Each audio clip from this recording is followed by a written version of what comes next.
My picture album is over here somewhere. Oh, here. I don't get my thumb in all of them. Let's see one. Here, take a look at that. Did you ever see a more interesting picture of the City Hall? Look at that composition, that majestic tree. No thumb in that one. I took that picture, dearie. Oh, yeah, so you did. How's about this one? Nugent's Lake at sunset. You didn't take that, did you? No, dearie. You took that one all right. But it isn't Dugan's Lake at sunset. You didn't? That's what came out when you accidentally snapped the shutter when you were loading the camera in the kitchen. And what about this sunset and all those trees? You got to taste it in upside down, you see. What? That's a fried egg and some parsley. That's what I say. It's unusual, ain't it? I'm going to get my camera out and check it over and then run down to the camera shop and get an entry blank.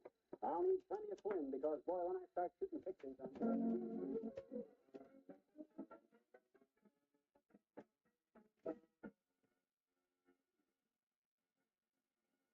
There's more fun with the McGees shortly. And God has always been a cornerstone in American democracy. And since our first beginnings, America's religious institutions have strengthened the fabric of our daily lives. Among other things, religious faith stabilizes the family and holds it together. Attendance at churches and synagogues builds the moral and spiritual character of our people and helps them to be tolerant, responsible citizens. Religious leaders have always been distinguished in the giving of personal guidance to those with pressing problems. And our armed services, chaplains of all faiths, give comfort and moral armament to those who fight for freedom. Clearly, then, religion plays a great role in our way of life, a role that grows in importance each day in a world where moral and spiritual values are too easily exchanged for material and selfish values. We urge you, therefore, to attend church or synagogue with your families regularly and to support your community church during the current Religion in American Life campaign. Light their way with faith. Bring them to worship this week.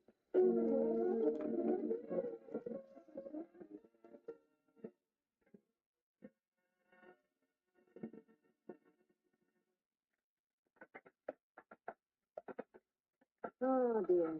Dishes. Yes, Bertie. I just get the lunch dishes washed and it's time to dirty them for dinner again. I think I'll just leave them out and... What was that noise? I hope we're not... Oh, it's you, Mr. Wimple. You don't have to knock on the kitchen door before you come in. We're very informal around here, as you should know. Well, thank you, Mrs. McGee. I wonder if I could have a glass of water? Oh, well, certainly. I didn't have a glass upstairs. Could I have a large one, please, full of hot water? Hot water? Yes. I'm going to take a bath. I beg your pardon? I always use a glass of hot water to rinse the ring off the tub after I'm finished. Oh! I wondered if you were going to take your bath. Say a letter came for you a while ago. It's there on the table. See it? Oh, I have it. Oh, it's from her. Her? I suppose you mean... Yes. Sweetie Face, my big old wife. I recognize the fragrance on the envelope. Oh, scented envelope, sir. What is it, Shalimar for romance or taboo for mystery? No. Sloan's liniment for knuckles. She likes to keep me reminded that... Oh, darling. Something wrong? Oh, no. I meant to say, oh, goody. Her mother is better, and Sweetie Face is coming home next week. Oh, well, I'm glad her mother is better. Do you have a nice relationship with your in-laws, Mr. Wimple? Just perfect, Mrs. McGee. Haven't seen them since 1940. It's been lovely. Actually, her mother never approved of our marriage, you know. Really? Yes. We eloped, you see, and her parents were so angry that when we got back, her mother tried to trip her. Trip her? You know, when she carried me across the threshold. Oh. Like I was saying to Mr. McGee. Oh, by the way, where is Mr. McGee today? Well, he should be home soon. He went down to the camera shop a while ago. They're having a photography contest this week. Oh, I love contests. Yes. McGee went to get an entry blank and some film. There's a $50 prize for the most unusual picture. My goodness, I wish I'd had a camera this morning. Up in the maple tree right outside my window, I saw a rare purple-crested snooty bird. Did you ever hear the cry of the snooty bird? Oh, I don't know, Mr. Wimple. I'm not very good at recognizing bird calls. I wouldn't know the cackle of a grackle from the shriek of a shrike. Well, the snooty bird has a very peculiar little cry, Mrs. McGee. It goes, shoop-a-dick, shoop-a-dick. Isn't that interesting? They're fascinating little creatures, really. The snooty bird lays a 6 lopsided edge with spots on each side, you see. No. Yes. And in the springtime, all the little male snoonies gather in a circle to choose their mate. How cute. In the center of the circle are two of these spotted snoony eggs. And each time a female snoony bird passes by, the little males roll the eggs out with a loud cry of shoot-a-rake, shoot-a-rake. And the lucky bird who turns up the most spots wins the little lady. Heavenly days. I'd certainly like to see that. Oh, no one has ever seen it, Mrs. McGee. We've only read about it, of course. If anyone ever got a picture of that, they'd be sure to win a prize because... Hey, Molly, I'm back, kiddo. I'm back. How'd you do? Hello, Mr. McGee. Did you get your entry blank from the camera shop? Oh, I went. Yeah, boy, I'm all set. I'm going to start taking pictures tomorrow. Come and help me unload the car, will you? Unload the car? What'd you buy that? I'm going into this camera contest right, see. You get one entry blank with every roll of film, you see. So I bought $20 worth. $20 worth of McGee. That's 40 rolls of film. Yep. The way I figure this thing, kid, if I take enough pictures, I'm bound to win that prize. So I'll start tomorrow morning and shoot everything in sight. Because if my little German anthrax camera with the F-33 lens might sound for...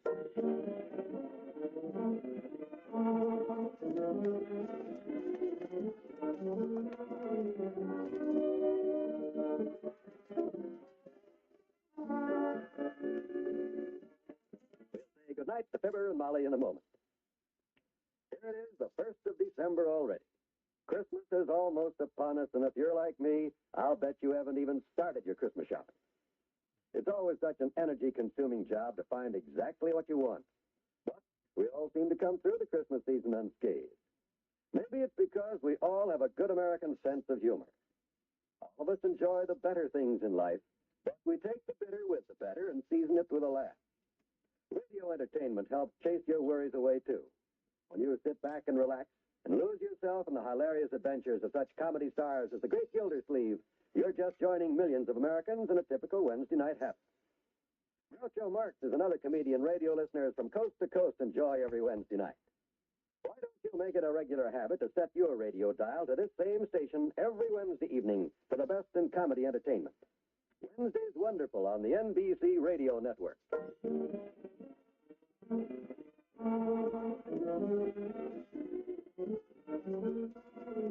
Just checking over your ladies' club money, kiddo. Making sure I got it all straight. I had $10 to start with, and I ran that up to 30. Right. $20 worth of film, stuff to develop my pictures after I take them with, car fare downtown and back, incidental expenses come to, let's see, 2 is up, please, 5, 4, 2, 3, 5, carry the one. Yeah, it checks. How much is left? 90 cents. I'll keep it up here in the sugar bowl till I win the $50 to put with it. Good night. Good night, all.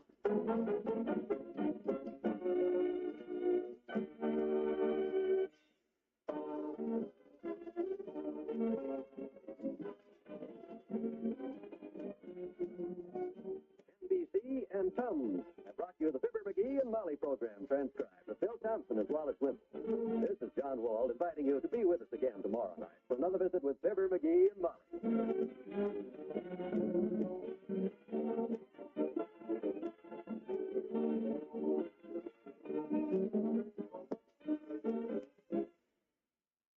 Enjoy 2 hours of fine music Mondays on the NBC Radio Network.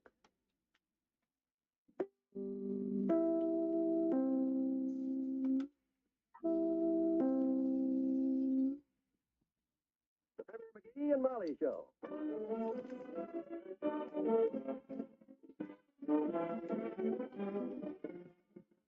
NBC and Paper Make Pens present Fibber McGee and Molly transcribed.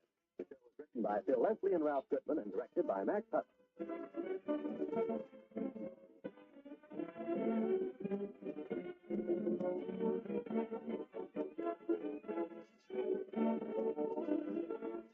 And Molly in just a moment. Ladies and gentlemen, your attention, please. I've got $100. 100 genuine United States dollars. And they're yours for a mere 75. Suppose you heard an offer like that. You'd jump at it fast, wouldn't you? So would I. Well, that's the very offer I'm making you today. I'm promising you a guaranteed return of $4 for every $3 you invest. And all you do is buy United States Savings Bonds. The improved Series E Savings Bond is the biggest moneymaker yet. Not only does it mature in less than 10 years, but it earns 3% interest compounded semi-annually when held to maturity. You'll find that your savings mount up faster than you would have thought possible. So sign up today for the payroll savings plan where you work, or the bond-a-month plan where you bank. You'll feel more secure tomorrow if you buy United States savings bonds today.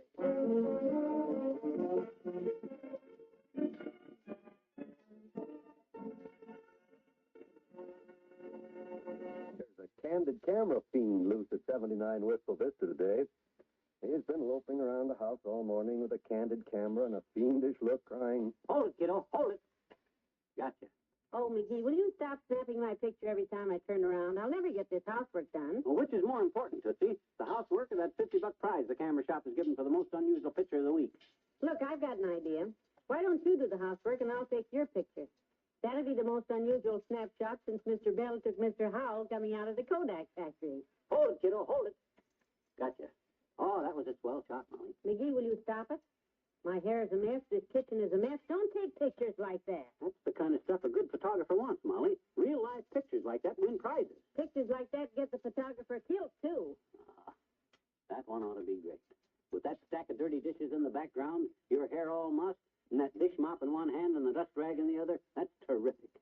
I already got a title for it, too. I'm going to call it The Housewife, a study of American womanhood in action. Why don't you call it My Mama Done Told Me, but I wouldn't listen. Now, look, you run take the parakeet, or better still, take a nap. I've got work to do. Well, I probably already got the prize-winning picture and all the shots I took this morning, but I'm going to take no chances. I'm going to really sew it up. Good. Sew it upstairs on my sewing machine while No, I mean the contest. I got 40 rolls of film and 40 entry blanks, and I'm going to shoot the works. There's two things, of course, that give me an edge in a contest like this, you know. Two things. One, of course, is my natural talent for taking unusual snapshots, of course. I won't argue that, dearie. All your pictures are unusual. Yep, and the other thing that gives me an edge is this terrific camera of mine. This little German Anthrax with the F-33 pure glass lens and focus plane shutter. It's the only one of its kind in town, you know that? I'm not surprised. People are getting smarter every year. They don't make these cameras anymore, you see. I got one of the very last ones. Factory that made the little German Anthrax was bombed out during the war. Not a minute too soon, I might add. I've seen the kind of pictures that thing takes, you know. That camera's cut off more heads than Henry VIII. Oh, that's not the fault of the camera. Gee whiz, that's the way they develop them. Hey, I got another idea. McGee, I've got to get finished here. Look, let me get another picture of the American housewife. I got a great idea. Look, you sit up there on the edge of the sink and run your hands in the dishpan up to the elbows and cross your legs. What? Well, we'll get a little cheesecake into this. We'll give it a title like, well, The Housewife at Work, or Cheesecake and Dirty Dishes. How's that? McGee, if you aim that camera at me again, I'll hand me that mop. Okay. I can take a hint. Gee whiz, you think a guy's wife that the guy's knocking himself out trying to win a $50 prize that he's going to give it to his wife's clubs if he wins it anyhow, which how can I lose with my talent just because he wants to take a few pictures of her so you can help him, wouldn't you? Well, I'm sorry, lover. I'd like to pose for some more pictures, but I've got a 1 o'clock appointment at the beauty shop, and I don't want to come in late again. It's too confusing. What do you mean, confusing? Well, I always come in the middle of a conversation. I never know who the girls are talking about. Don't they mention the names again? Very rarely. Oh? Once the leading characters have been established, they start talking in the third person. You know, like, see this and see that. And my dear, I don't know how she stands that husband of hers. Mm-hmm. Why don't you ask Madame Bertha who they're talking about? Well, I'm afraid it might be me. I see what you mean. That joint ought to give each customer a program so they can keep track of the players. Well, I'll just have to finish this kitchen when I get back. Better get my hat and run. You know how long you have to wait for that 14th Street bus. Bus? You going on the bus? Yes, and I better rush. I'll be back about 3:30. Hold it, Molly. Hold it. I'll go with you. There's always something unusual happens on that 14th Street bus. I might get just a picture to cop the prize. Well, hurry, will you? Wait till I fill my pockets full of film and grab my hat. Last time I rode that bus, a fat lady with a bundle of laundry tried to get on just as an umbrella salesman got off, and boy, oh boy, if I'd have had my little German Anthrax camera there.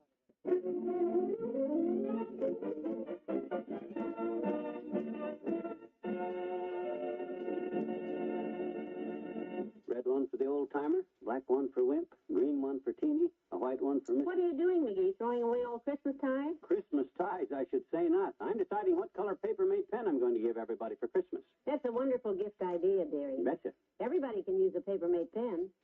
Your taste in pens is much better than your taste in neckties. That's the idea, Molly. You don't take any chances when you give a paper mate.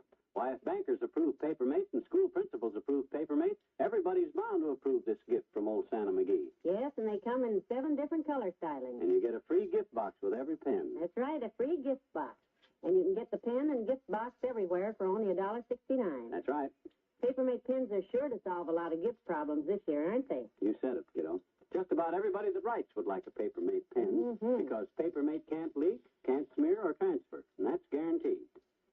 So give a gift you know is right. Give paper-mate pens.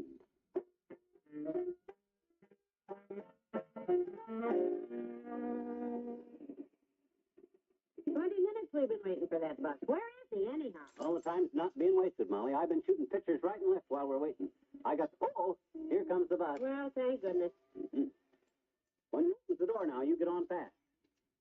This guy just loves to slam the door on people's coats so they can't sneak to the back of the bus without paying my fare. I have 2 dimes in my change purse, so I'll pay the fare. Save your money, kiddo. I got a gimmick. We can ride free. McGee, you're not going to try flashing that chicken inspector badge again. You know what happened last No, what? Give your arm, Molly. Up you go. Thanks, dearie. I've got the dimes ready. Why don't I just... Hold it. This gimmick of mine works every time now, Molly. I've been using it on the same guy for a week. Watch the doors. Have your fares ready. But I'd like to pay our fares, 2 of them. Well, we'd be happy to have them, sir. Just drop 2 dimes in the box there. Oh, it's you again. Yes, I hate to ask you again, Bud, but can you change a $20 bill?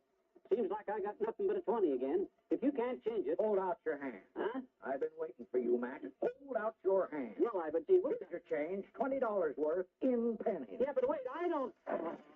Oh, heavenly days. Give me the 20, mister. That's what I've been trying to tell you, Bud. All I got is a 20, but my wife's got 2 dimes.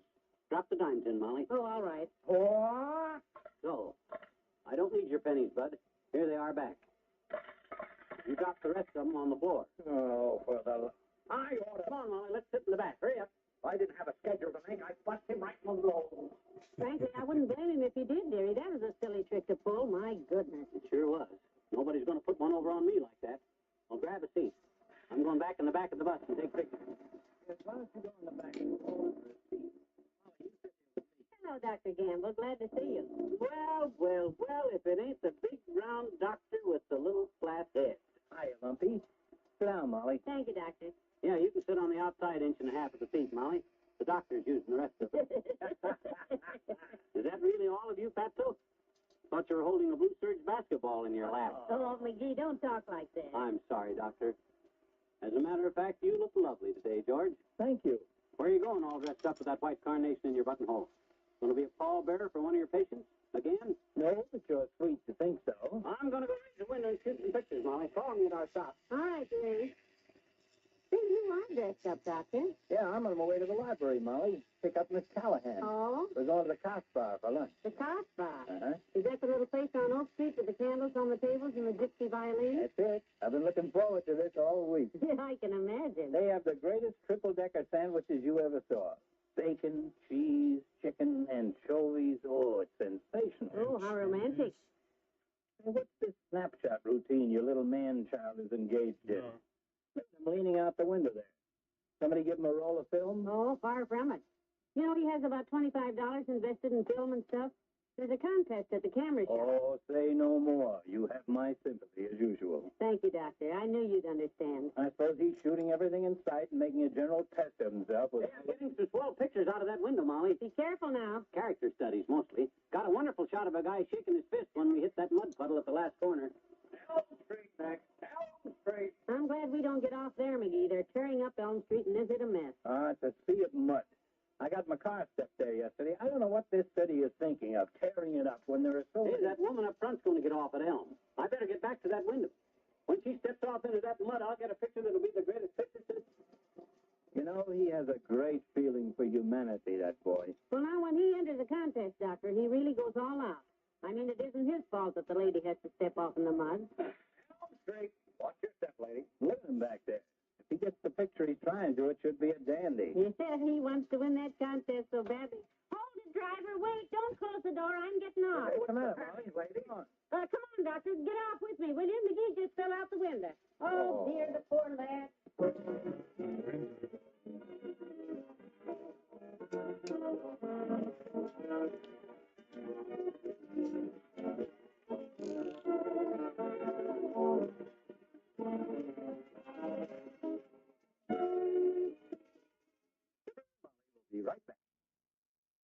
Fireman once said that one of the nicest things about growing older was the memories we stored up in our youth.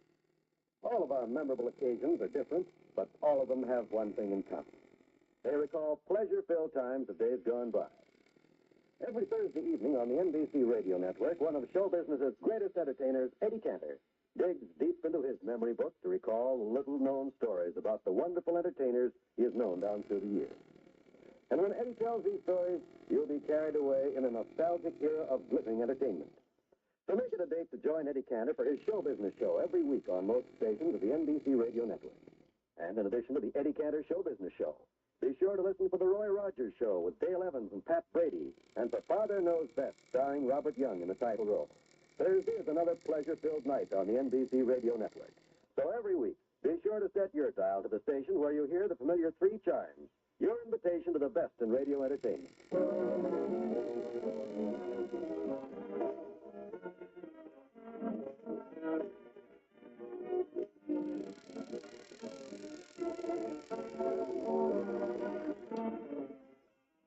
I'm sorry you had to skip your beauty parlor to bring me home, Molly. That's all right, Terry. I think one more shampoo will get the rest of that mud out of your hair. We'll try it in the morning. Boy, was I a mess. Hey, was Doc Gamble making cracks about me? Was he cracking wise? I couldn't hear with my ears full of mud. No, he didn't say a thing. He was too choked up to talk. Did that bus driver laugh at me? I couldn't see with my eyes full of mud. No, he didn't say a thing. He was too busy taking your picture. What? Oh, good night. Good night, all.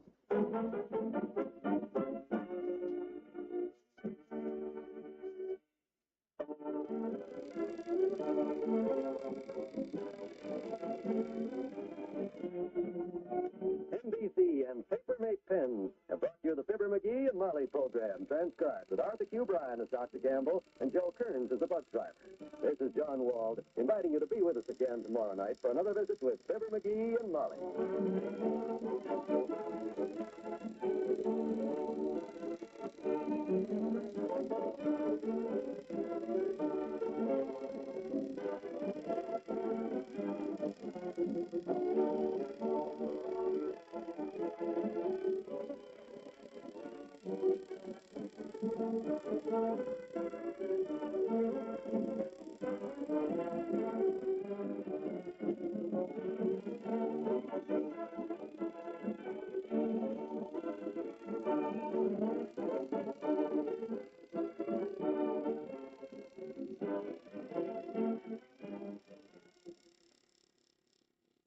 Like music?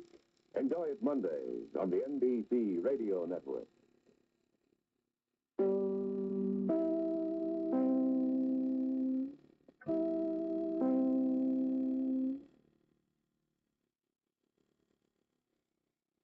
The Fibber McGee and Molly Show.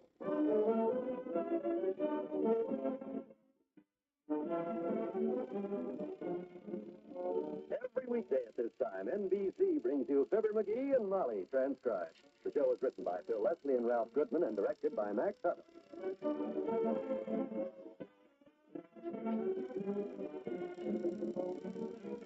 Fibber and Molly will be with you in a minute. Did you ever try to outline what you do in the course of an ordinary day? You get a mighty impressive-looking list. Busy? Oh, of course you are. You have plenty to do.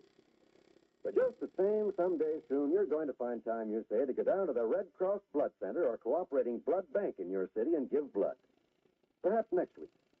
But right now, you're just too busy to save a life. Now, maybe you haven't thought of it quite that way, but that's what it adds up to. That pint of blood you didn't give might have saved the life of a wounded serviceman, an airman who crash-landed somewhere out west. It might save a little girl from the crippling effects of polio. It might have, but it won't if it isn't available. So let's really get busy. Call your local Red Cross Blood Center or cooperating blood bank. Make your appointment to save a life, and then keep it. Our nation needs large quantities of blood and plasma to meet present emergencies. Lend your hand now. Support the blood program.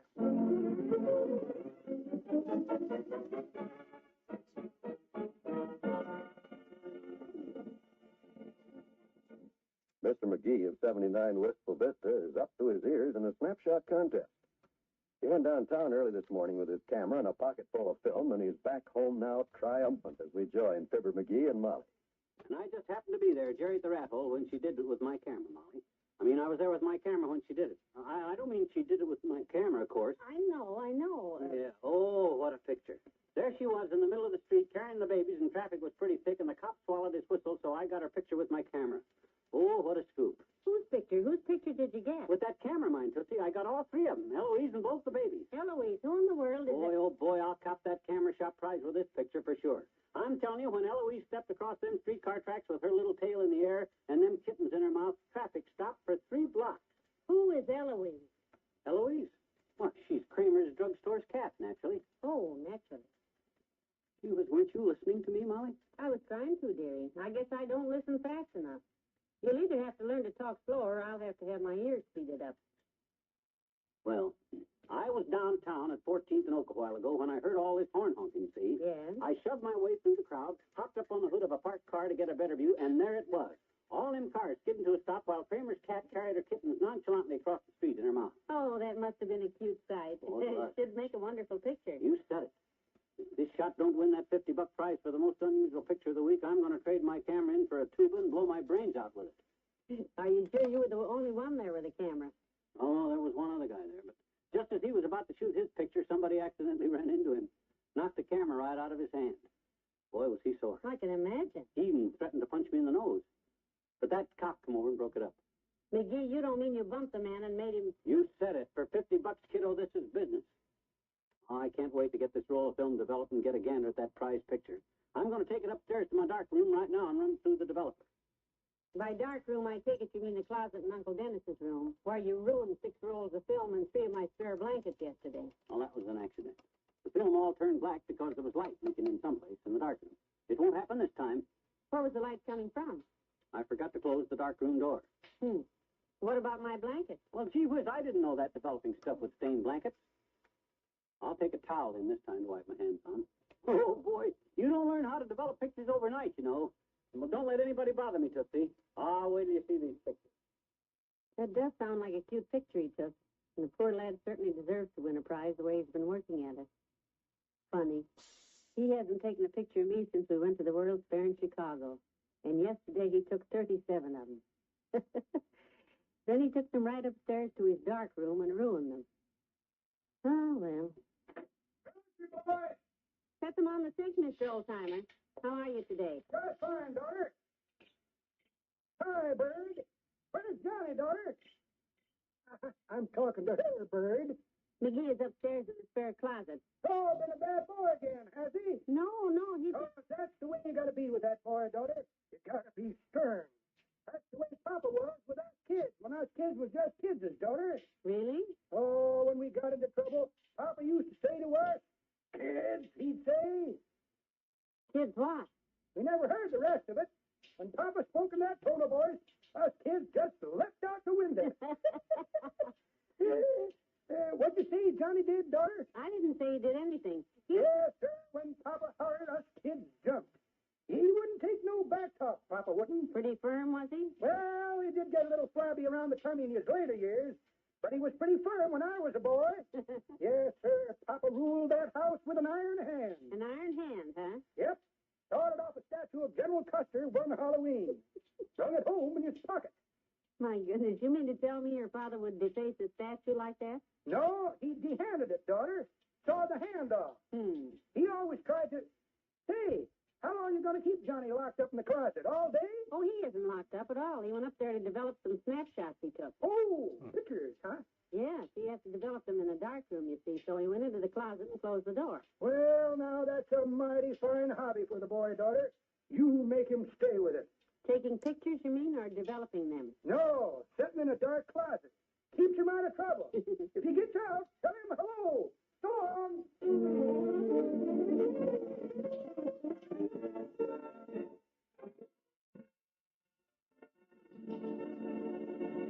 There's more fun with the McGees shortly. You know, it won't be long before the family will be decorating the Christmas tree. Decorating your Christmas tree is a pleasant holiday job. But as you attach the tinsel, the ornaments, and lights, keep accident hazards in mind. Check each string of tree lights to make certain the insulation on the electric cords is in good condition.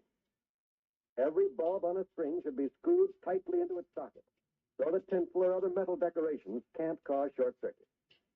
Tree lights generate heat, so to prevent a fire, keep them away from combustible decorations. Perhaps you've been thinking of setting up an old-fashioned tree with popcorn strings, paper ornaments, and real candles. Well, don't do it. The National Safety Council says a candlelit tree is a bad hazard. So don't let your happy holiday season turn into one of tragedy. Instead, decorate your tree with safety and enjoy a carefree, accident-free Christmas.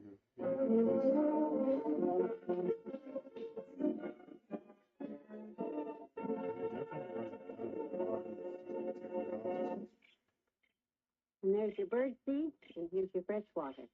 There. Yes, Daddy's upstairs. He's developing a picture. No, Daddy ain't. He just came down, kiddo. Oh, well, where's the picture? How'd the negatives come out? Is it good? No, don't you worry. It'll be great.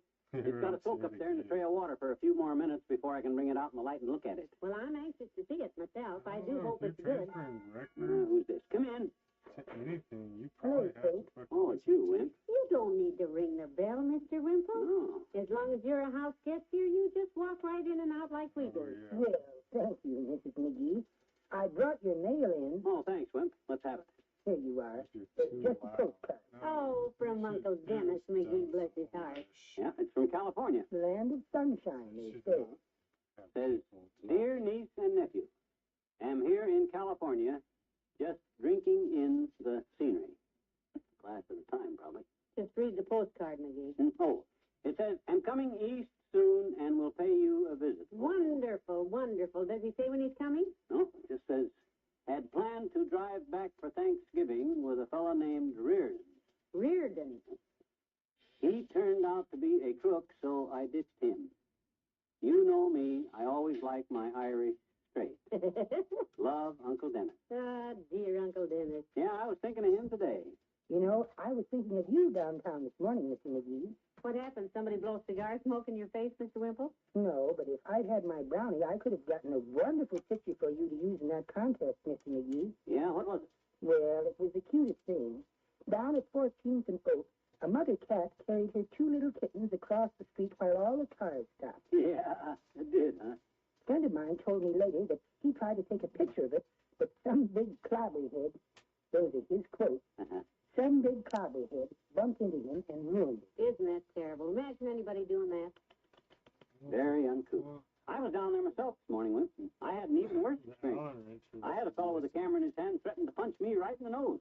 Good gracious. But I got the picture just the same, and hey, it ought to be ready to look at the negative by now. Hold tight, you kids. You're about to get a preview of the prize picture of the week. I hope it's good. Oh, photography is such fun, Mrs. McGee. I used to belong to a camera club, you know.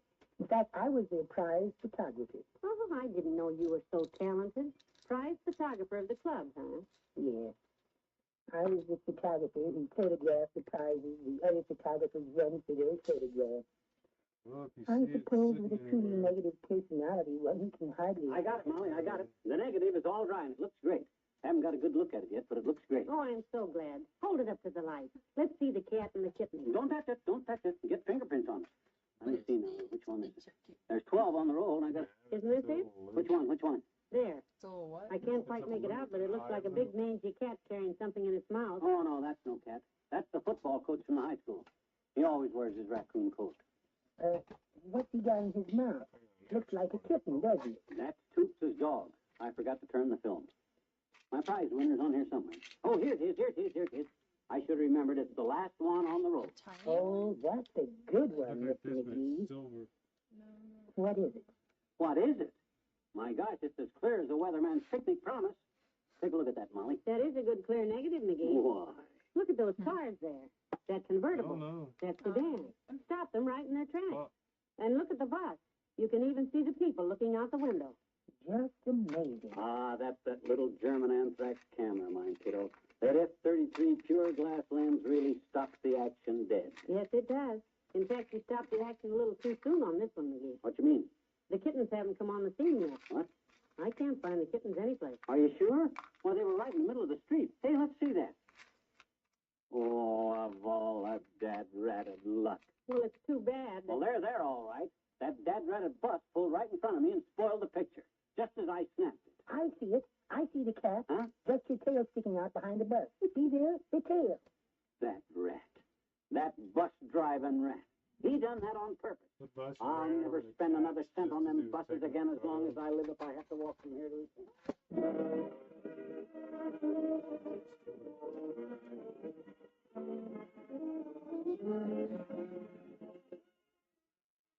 Good night to Fibber and Molly in a moment.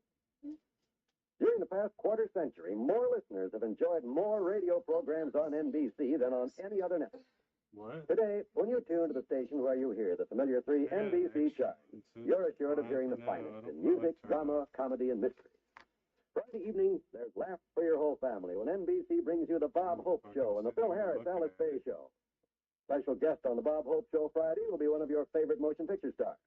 You'll enjoy a laugh a minute when Bob presents a fun-filled dramatic parody. You'll also enjoy the musical moments provided by lovely Margaret Whiting and the Les Brown Band of Renown on the Bob Hope Show.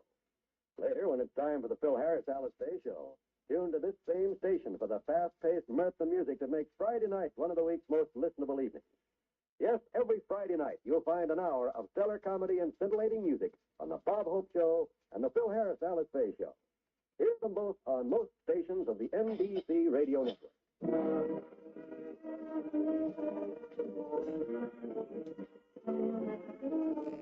I took that negative down to the camera shop and told them to make me an enlargement of it, Molly. Why? Oh, it's too small to work with the way it is. And I figure an enlargement will make everything big, you see. Sounds likely. And then maybe I can take a knife and scrape that bus off of there, see? Because that cat is right behind the bus with the kittens, and if I get the bus scraped out of there, you don't think so? No, dear. Oh, well, good night. Good night, Al.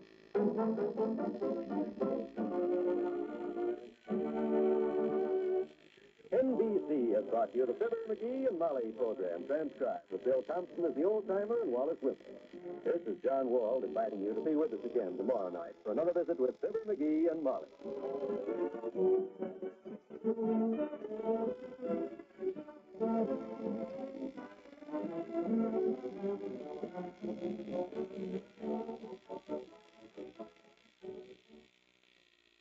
It's Monday for Music on the NBC Radio.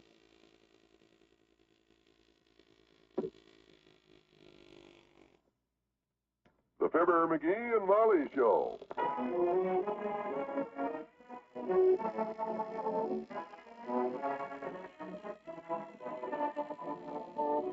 NBC and Paper Mate Pens bring you Fibber McGee and Molly transcribed. The show is written by Bill Leslie and Ralph Goodman and directed by Max Hutto.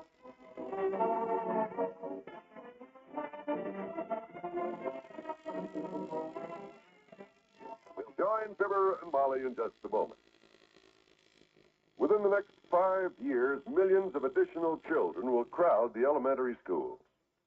Unless communities begin today to prepare for this increased enrollment, our children and our nation will suffer.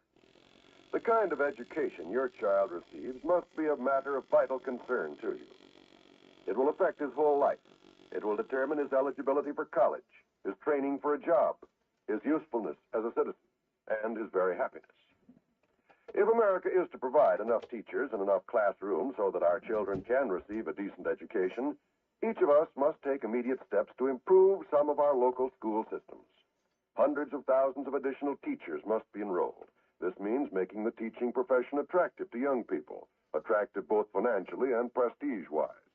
If you're interested in meeting this challenge to our children's future, join and work with local civic groups and school boards actively seeking to improve educational conditions. Better schools make better communities. Good citizens everywhere are helping.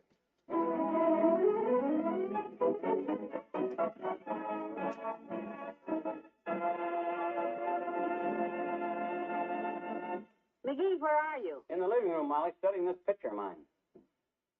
He still hasn't given up on that snapshot contest. It's amazing what a $50 prize will do for a man's ambition. He hasn't taken an afternoon nap for 3 days. Running around, snapping pictures. Doggone it, this thing's got me stumped. I thought having the camera shop enlarge it might help, but... Still fooling with that same picture, are you? Well, I hate to give up on this one. It's right in front of me when I clicked my camera. And so was that big bus. You saw it on the negative, McGee. The bus is blocking the view. I can see that cat's tail right there sticking out behind the rear bumper. See it? Sure, I see it. Doggone it, this would be such a wonderful, unusual picture if I could just figure some way to get that bus out of there. Well, why don't we just sit down in front of the picture and wait till the traffic light turns green? Then the bus will move on and we can see the cat carry her kittens. This is no joke, Molly. You know very well that light won't turn green. The picture wasn't took in color, black and white. True. After all, I'm just trying to win that $50 to give it to your ladies' club Christmas fund, you know. I'm not making a dime out of this personally, you know. Nobody is. Really, though, dearie, I appreciate the trouble you're going to trying to win this money for us, but why don't you just forget the cat and kittens? Start over. You'll find another unusual picture. Oh, I'll never get another chance like this. It's such a clear picture, too. Look at them cars. Look at that convertible there. You can even read the license plate. M304J. Look at that sedan next to it. T1076. I'm sorry, sweetheart. Now I've got to go hang out some laundry. Catch the phone, will you? Sure. I'll be out in the backyard if Mabel Toops calls. And downtown shopping if Mrs. Bradley calls. Okay, kiddo. I know what you mean. That old lady Spradley can talk louder and faster than a trapped politician. She makes about as much sense. And who that is. Come in. Hi, mister. It's me, Oh, hi, Marilyn. Marilyn. Yeah. Aren't you Marilyn Monroe, the movie star? I've been reading a lot about you in the papers lately. Sure nice to meet you in person. I'm not Marilyn Monroe, mister. You're not? No, I'm Teeny. Step into the light here a minute. Well, I'll be darned. You two girls certainly look alike. We do? You're a little shorter, of course. Your hair is brunette, and you still got braces on your teeth, but aside from that, it's sure hard to tell the difference. Gee. Would you tell that to Willie Toops? What you just said about me and Marilyn Monroe? Would you tell him that, mister? Would you? Why, sure, sis. Why do you want me to tell Willie Toops? Then maybe he'll stop calling me Stinky.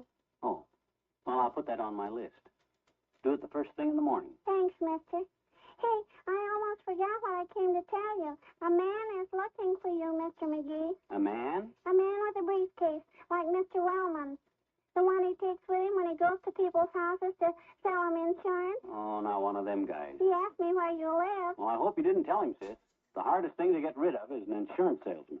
Mama told me never tell a lie. It's naughty. Well, I guess she's right, sis. So I didn't say anything. Mm-hmm. I just stood there and I pointed to Mr. Toops' house. Good girl. Swell, Teeny. Here's a present for you, sis, to show my appreciation. Oh, boy, what is it? It's a picture, Teeny. Snapshot. Picture of a bus with a tail. Oh, The only one of its kind in the world. You see where its tail's coming out of the back bumper there? gee, that's wonderful, I betcha. Mm-hmm. A bus with a tail. I didn't know they had them. They're very rare, sis. Thanks, mister. Hey, Willie, look at this picture Mr. McGee gave me. A bus with a tail. Hey, Molly, keep out of sight. I'm going to pull down the blinds. Don't answer the bell. There's an insurance salesman loose in this neighborhood. Boy, it's a good thing Teeny warned me. Once one of them guys gets a foot in the door,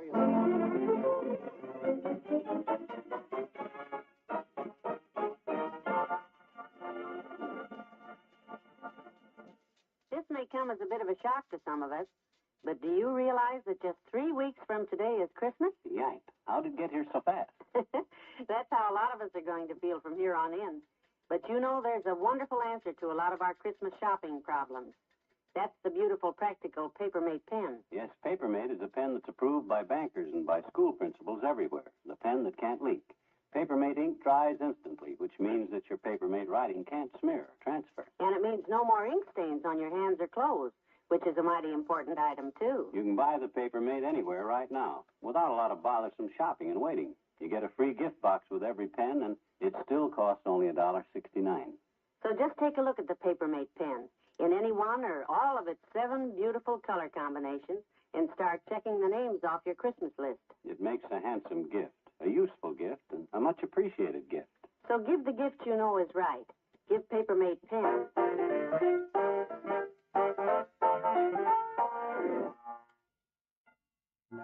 Don't answer, kiddo. Just let it ring. But that's the 10th time he's pushed that button. Maybe he'll get discouraged and go away. Not an insurance salesman. You know the old saying, there's no one with endurance like the man who sells insurance. He may not be selling insurance, though. We really don't know that. What difference is it? The salesman is a salesman. If he just didn't... I can't take any more of this. I'm going to open that door. You'll be sorry, kiddo.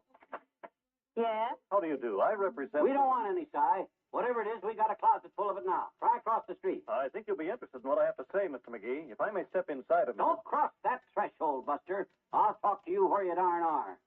I'm a busy man, and I'll give you just 30 seconds. What do you want? Oh, this is going to be tough. Well, sir, I represent the state insurance company. My name is Leslie, Joseph A. Leslie. Here's my card. So what? I have a proposition to discuss with you that'll be to your advantage, so... Same old pitch, huh? Don't you guys ever change the needle? I got all the insurance I need. I'm not trying to sell you any insurance. I merely want to talk to you about... no? Ha! I've heard that routine, too. Think you can throw me off guard, eh? And before I know it, you've got me rode up against fire theft, tornado, selective service, and hoof and mouth disease. No, sir. You're just barking up the wrong prospect, bud. You just let me explain, sir. I'm sure Good day, Mr. Leslie. I'm not interested. Well, you certainly settled that, didn't you? Or did you? You ring that bell once more, and I'm calling the cops. Yes, I settled it. You got to be tough with them guys, Molly. If you don't, they start following you on the street. I mind one time there was one... That Mr. Strunk, Mrs. McGee. Oh, hi, Win. No. I was upstairs reading my bird book, and I heard somebody. No, that wasn't Mr. Strunk. That was a man selling insurance, Mr. Wimple. Who's Mr. Strunk? You remember the truck driver friend of Mr. Wimple's we met in the country the other day? Oh, him. We're going to a meeting of our Wistful Vista Bird Watchers Society this afternoon. Oh? Mr. Strunk is picking me up in his truck. That's kind of like picking up a BB in a coal scoop, ain't it? I beg your pardon? Skip it. Strunk's a bird watcher, too, is he? Yes. This is his third year, Mr. McGee, and Otto is no longer a fledgling. He's already won 13 feathers so far. Amazing, I think. He went home from our last meeting with 4 for correctly identifying a blue jay, a marsh wren, a starling, and a roadrunner. And they were all wearing masks, too. He's the only one. Oh, that must be him now. I'll get the door. If you want me, Molly, I'll be out in the backyard. I'm going to burn some old film and stuff. Hello, Mr. Strunk. Come in. Hi, Wallace. Birds fly east. Birds fly west. Wistful Vista birds fly best. Peep, peep. Keep, keep. Tweet, tweet. Birds, birds, birds. Watkins. Well, that was lovely. Thank you, Mrs. McGee. That's our official greeting. You remember Mrs. McGee, Mr. Strunk. I run upstairs and get my... Sure. How could I forget a nice-looking lady like you, huh? Well, thank you. Sit down, Mr. Strunk. Hey, what's this Mr. Strunk stuff? I ain't no bank president or something. Call me Otto. That's what the girls at the packing plant call me. Otto. All right, Otto. And you can call me Mrs. McGee. That's the deal, Miss McGee. You know, there's a blonde down the packing plant that's a lot like you. Really? Yeah, that girl's really something. Wow. Her name's Lana. You sure remind me of her. That's very flattering. The foreman's just crazy about that Lana. Well, good for her. Yeah, he says he wishes he had 10 more like her. You know, that girl packs 30 cases of cucumbers a day.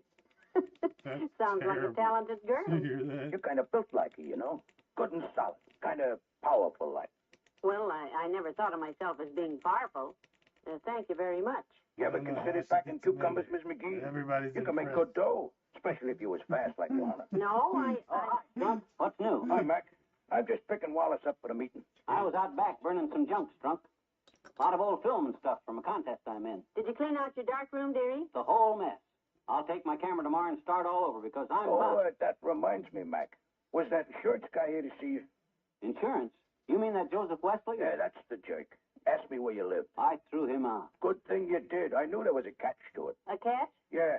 Said he wanted to buy a picture off of Mac here for $75. Somebody seen him took it. I'm ready, Otto. I've got my bird book. Quiet, Wimp. What picture, Otto? What picture? Oh, he says a client of his got his car mashed by a convertible yesterday while a cat was crossing the street or something. A cat, 14th and Oak? Yeah, that's it. A convertible? Yeah. Says the convertible got away.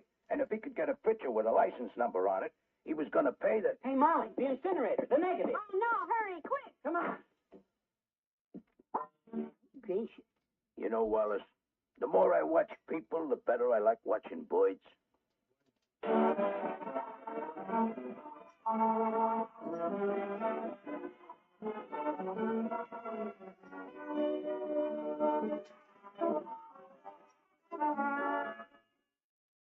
Fibber and Molly will be right back.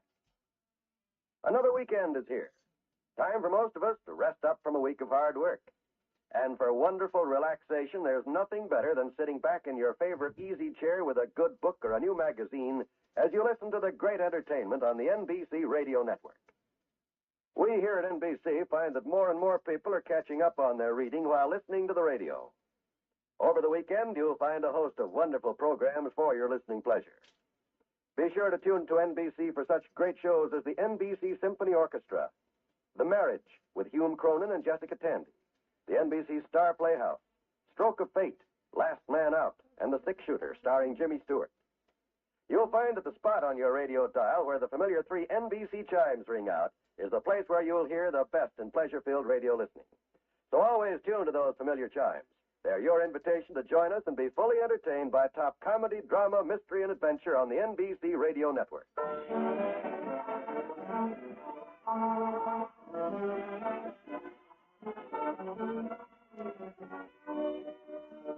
Well, it's Friday again, McGee. Yep. Hope you have a pleasant weekend, everybody. Don't forget to go to church Sunday. We'll see you again Monday. What are you going to do for the weekend, McGee? Sift ashes. If I can just find enough of that film to show that convertible's license number, I'll get it in. Good night. Good night, all.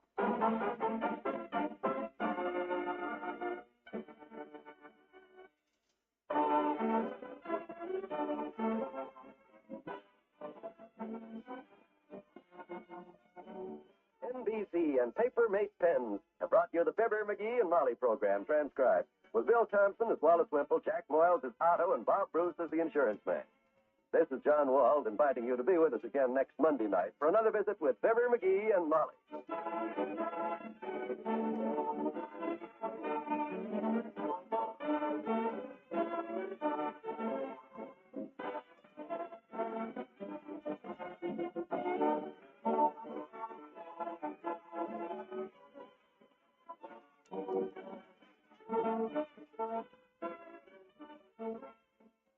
2 hours of fine music, yours every Monday on the NBC Radio Network.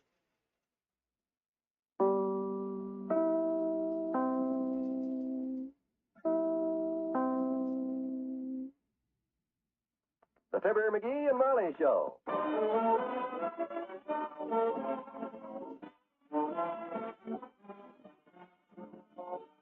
NBC and Paper Mate Pens bring you Fibber McGee and Molly transcribed.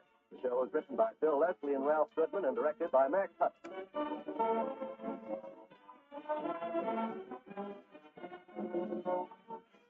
We'll join Fibber and Molly in just a moment. Yes, it's time to mail for Christmas. Out-of-town parcels and greeting cards should be mailed before December 11th and local mail before December 14th. Don't let late arrival detract from your gifts and greetings. Mail today. Now, here are some mailing tips from the post office to help speed your mail along. Pack and wrap securely. Address plainly and in ink. Don't put foods that spoil quickly in parcels headed for distant points. Written greetings like Merry Christmas or with best wishes are okay, but don't put messages or letters in your parcels, or you'll have to pay the first-class rate. However, you can paste that letter on the front of the parcel, but be sure to address the envelope and put a 3-cent stamp on it. You may use Christmas seals, but avoid putting them on the address side of your parcel. Remember to use correct zone numbers. They're part of the address. And don't forget to put your return address in the upper left-hand corner. For speediest service, use Airmail Air Parcel Post.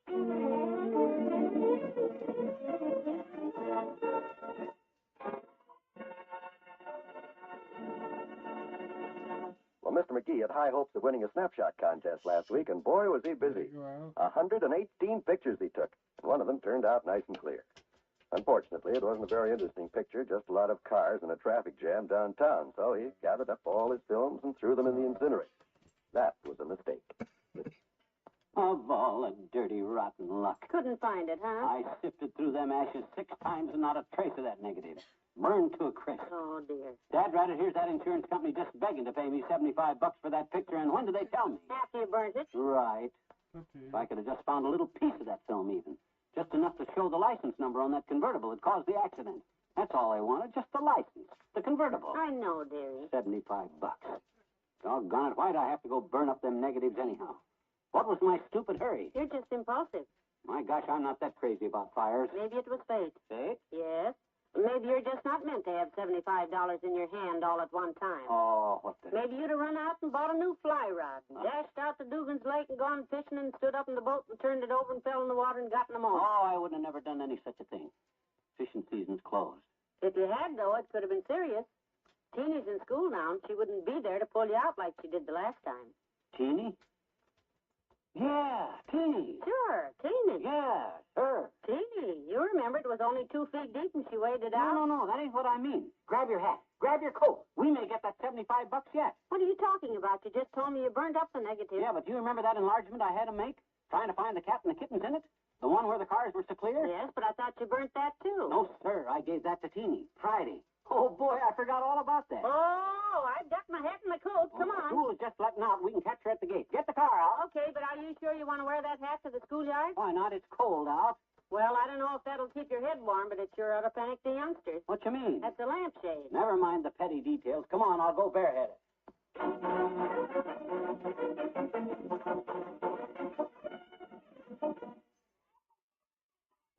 Here come the children now. There she is over there. Oh, Teeny. Hey, Sid. Teeny, come here.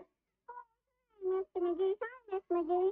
Hello, Teeny. Look, Teeny, we got here as fast as we could. Oh, gee, it's wonderful of you to come to drive me home, Mr. McGee, because... Well, we really came to talk to you about that picture, Teeny. We need that picture. What picture, mister? What picture?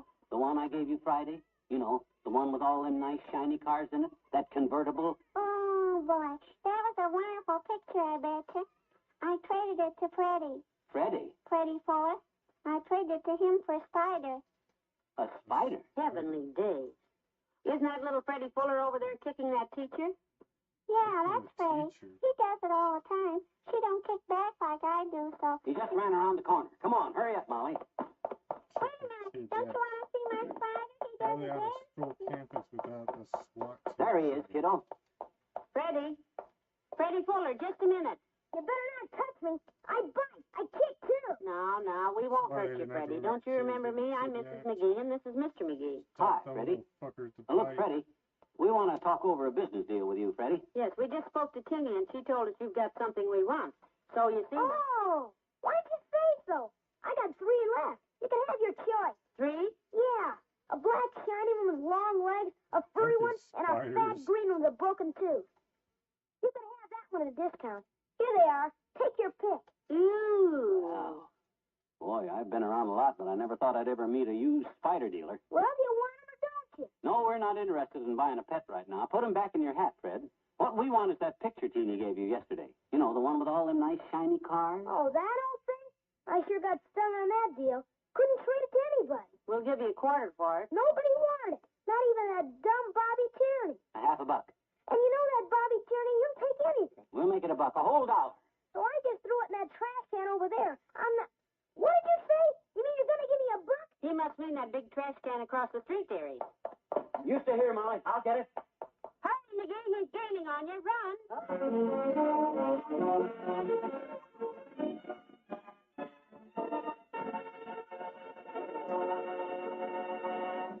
Making out your Christmas list?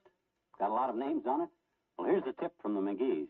Just write paper-made pen alongside each name. It makes such a wonderful gift. You betcha.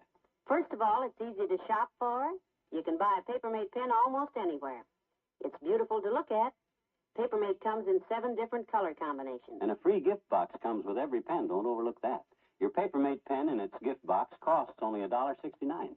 Paper-made is such a practical gift. Everybody can use one. It's handy, handsome, and long-lasting. Paper-made, of course, is the pen approved by bankers and school principals everywhere. It gets this approval because the paper-made pen can't leak. Paper-made ink dries instantly, and it can't smear or transfer. Go buy yourself a paper-made pen and try it. Buy 2. They're small. You'll see what we're trying to tell you.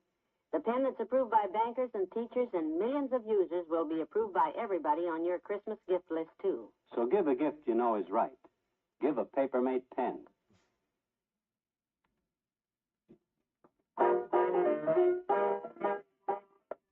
When I got that insurance guy on the phone and told him I had this picture at last, I thought he was going to kiss me over the phone. Let's see it again, McGee. Look at it.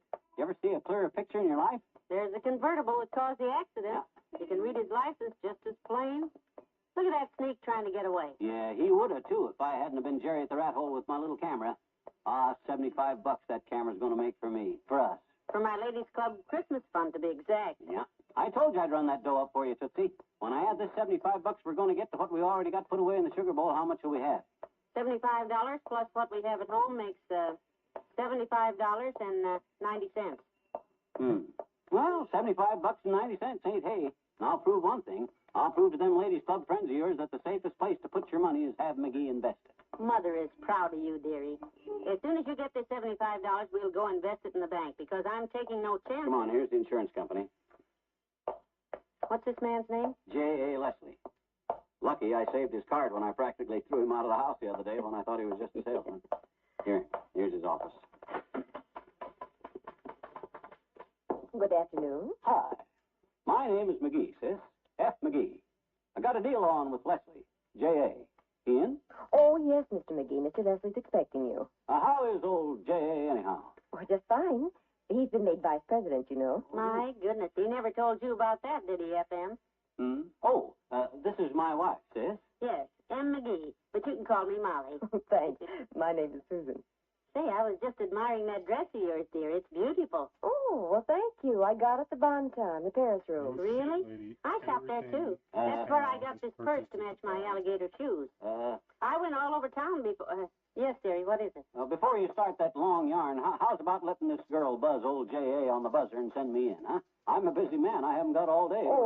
Oh, you can go right in, Mr. McGee. Mr. Leslie's waiting. The door marked private. Well, why didn't you say so? Boy, the day women started taking over the business world.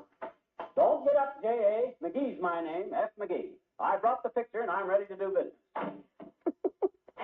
Oh, aren't men silly? They're a caution.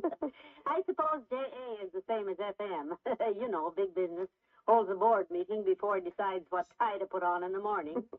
Oh, Mr. Leslie is a little fussy at times, but he's all right. He must do well. Being vice president of a big company like this is pretty nice. Oh, he deserves it, though. He worked his way up from the field. Left field. A deep left field, in fact. Started as a salesman. You don't say. Oh, yes. And believe me, he's quite a talker once he gets going. Well, believe me, he's just met his match. Oh, excuse me. That's Mr. Leslie's fussing now. I'll see what he wants. Probably looking for someone to rescue him. Once McGee gets started gabbing, there's no stopping him. Whoops. Oh, I beg your pardon. Oh, that's all right, sis. You can come in. I was just leaving. Well, thanks a lot, J.A. Pleasure to do business with you. Well, kiddo, I closed the deal. Oh, good. We still have 10 minutes to get to the bank. Give Mother the $75. I didn't take any $75, kiddo. You didn't? No, sir. Nobody hooks me on their first offer. I ran that guy up to 100 before he even would listen to him. Oh, wonderful. Betcha. You actually out-talked Mr. Leslie, the vice president of the company. Them guys soon learn that I'm no pigeon, Tootsie. Good. You know what I finally got for the picture? A $200 deal. Oh, you darling. You are a genius. $200. Put the cash in my little hot hand and let's run for the bank. Oh, I didn't take cash, Molly. Here's what I got. Look. What is it? A paid-up policy worth $200. What? Yeah, look at it. Premium paid up for 38 years. Protects me against lightning while flying in balloon races, against runaway horses, including the buggy. Double indemnity in case of being shot with poison arrows, 3 arrows or more. Why, I'm even covered against buffalo stampedes. Why, boy, this is outrageous.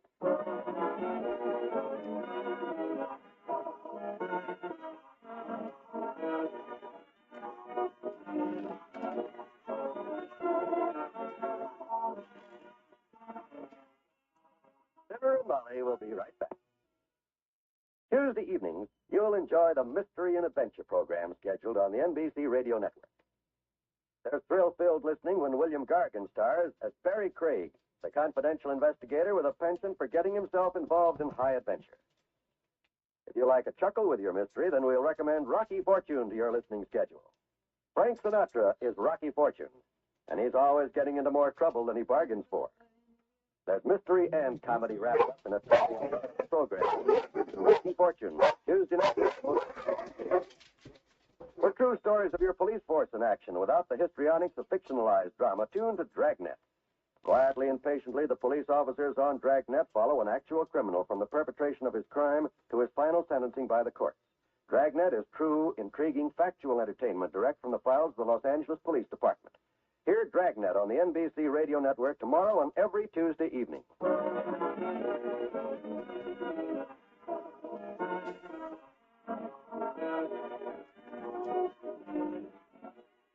Ladies and gentlemen, 12 years ago today, December 7th, 1941, we were in bad trouble. We'd been attacked, and our Navy was crippled, and we were hurt, and we were frightened. The reason we were attacked is because we were asleep. We weren't watching. Let's not ever leave ourselves open like that again. The price of peace these days is strength, and the price of freedom is everlasting watchfulness. Some 400,000 volunteer observers are watching American skies right now, helping our Air Force to keep us safe. And you can help. Your Civil Air Defense Headquarters will gladly tell you how. Contact them. The only planes that bomb this nation will be the planes we don't see in time. Good night. Good night, all.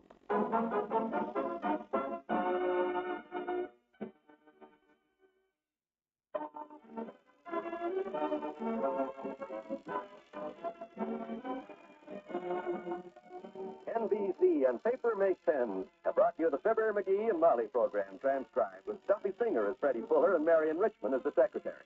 This is John Wall inviting you to be with us again tomorrow night for another visit with Fibber McGee and Molly.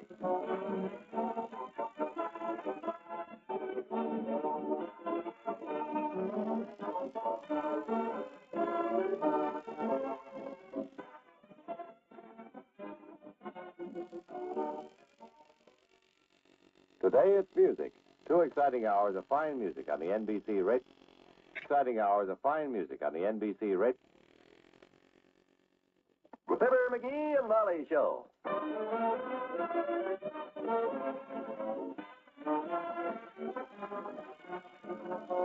NBC and Tums bring you Fibber McGee and Molly transcribed. The show is written by Phil Leslie and Ralph Goodman and directed by Max Hutto.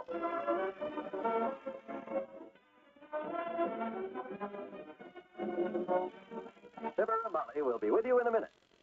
This is Don Wilson. When you have a nagging case of acid indigestion or heartburn, don't wait for relief. Take Tums, the don't wait relief. You don't waste any time with water, spoons, and glasses. There's no mixing.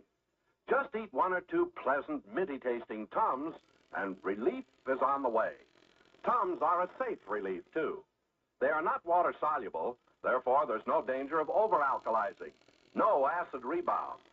The gentle form of calcium in Tums acts as a scientific buffer, neutralizes excess acid, then stops its action automatically. With all these advantages, Tums are economical besides. Cost only 10 cents a roll. So economical that you can always have them on hand at home and in your purse. So get a roll of Tums today. Yes, don't wait. Get Tums, and you'll never have to wait for fast, pleasant relief from acid indigestion.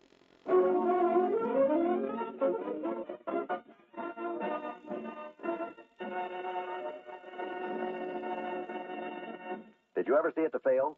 Just stretch out on the divan in the living room to take yourself a little nap, and what invariably happens?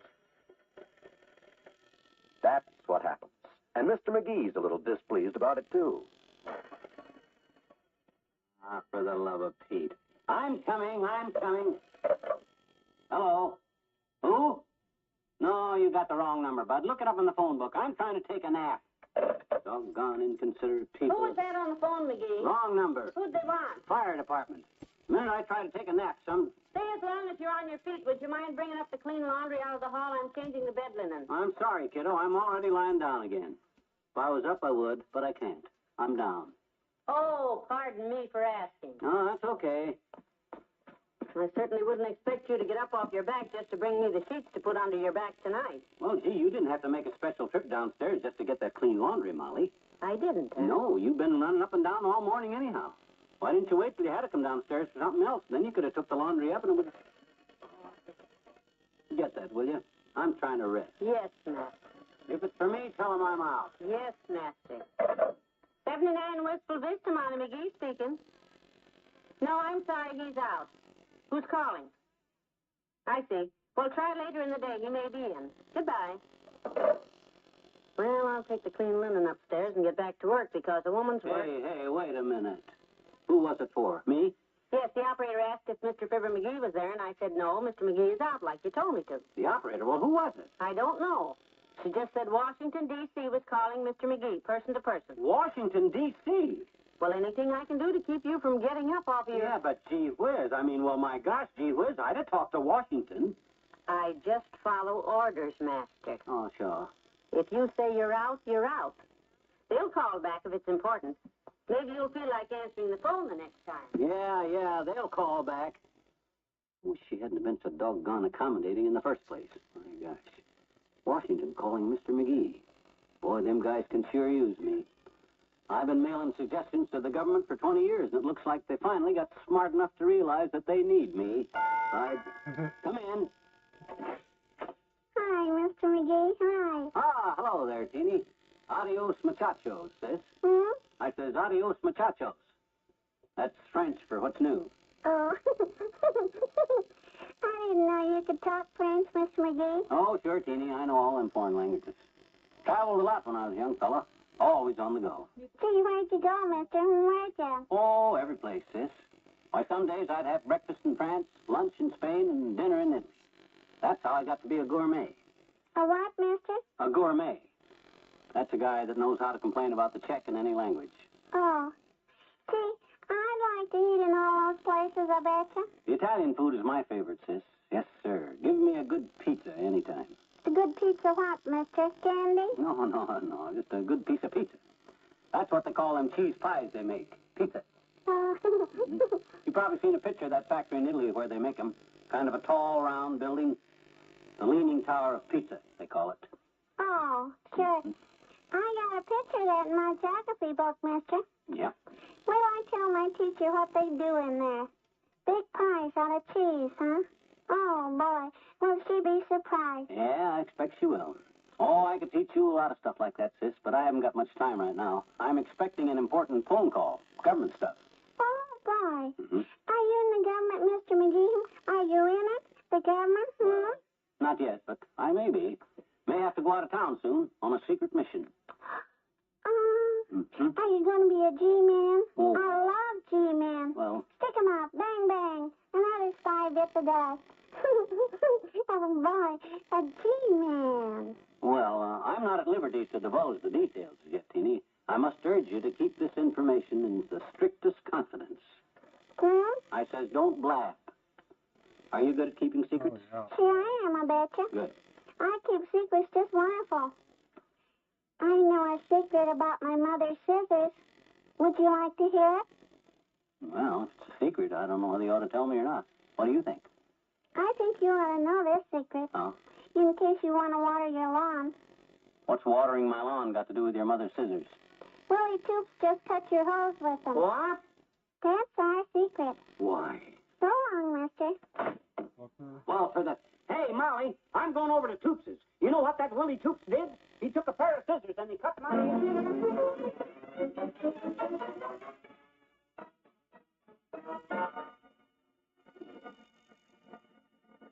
There's more fun with the McGees shortly. Some people say our greatest heroes were the leaders of the American Revolution. Some say it was the colonists themselves. But actually, long before Washington and Paul Revere, other heroes were founding this nation. Citizen soldiers banded together to protect the early settlers against Indians. They were the first National Guardsmen, the famous citizen militia of the Revolutionary War continuing their great tradition. And today, too, men who want to protect their homes, their loved ones, in peace as in war, are joining the National Guard. And now, here's a message of special interest for those of you between the ages of 17 and 18 and a half. If you haven't already investigated them, you'll be interested in the opportunities offered to you by the National Guard to fulfill your military obligations. You can continue going to school or hold down a job while serving in the National Guard. Go to your local National Guard armory today for details. Find out how you can help keep your guard up. Join the National Guard.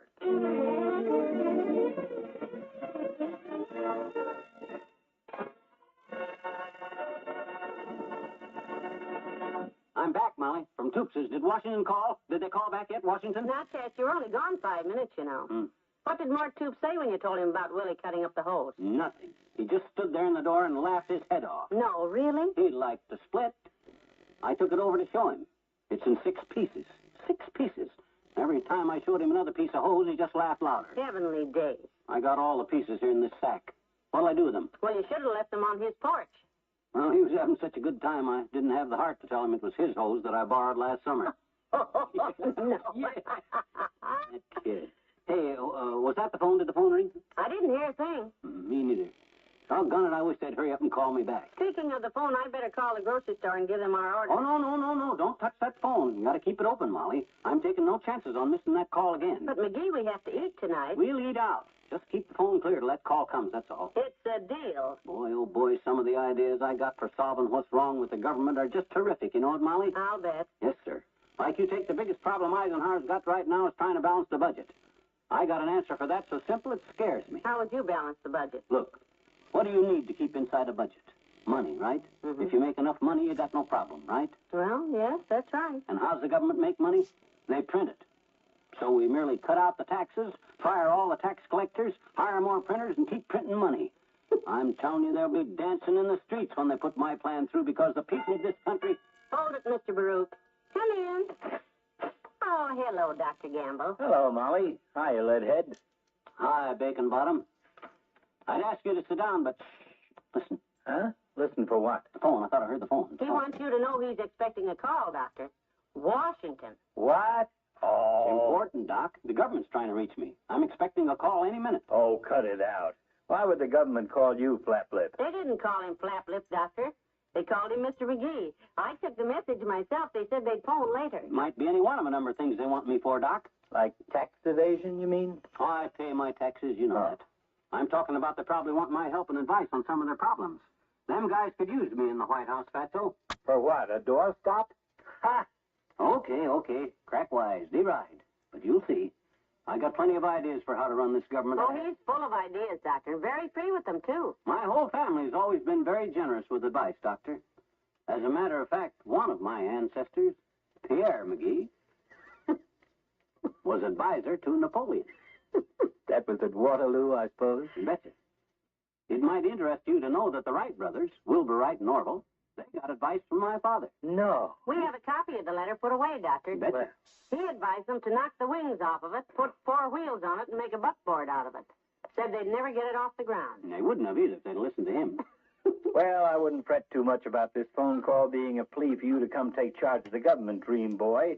It's probably just a mistake. What do you mean, mistake? Molly took the call. They said they wanted to talk to Mr. McGee. Does that sound like a mistake? It sounds like a horrible mistake. And whatever their problem is, I got the answer. Like you take the biggest problem Eisenhower's got right now is balancing the budget. Uh-huh. What do you need to keep inside a budget? Money, right? Right. How does the government make money? They print it. So, all we got to do is cut out taxes, fire the tax collectors, hire more printers, and keep printing money till we... Where'd he go? Out. I guess the doctor just doesn't have the type of mind you have, sweetheart, because... That's it. I got it. Hello? McGee?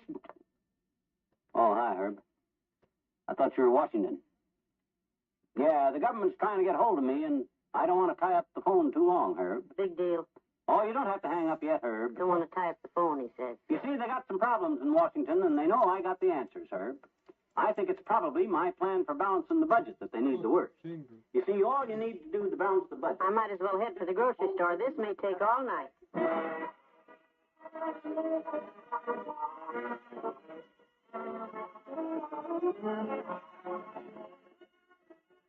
We'll say goodnight to Fibber and Molly in a moment.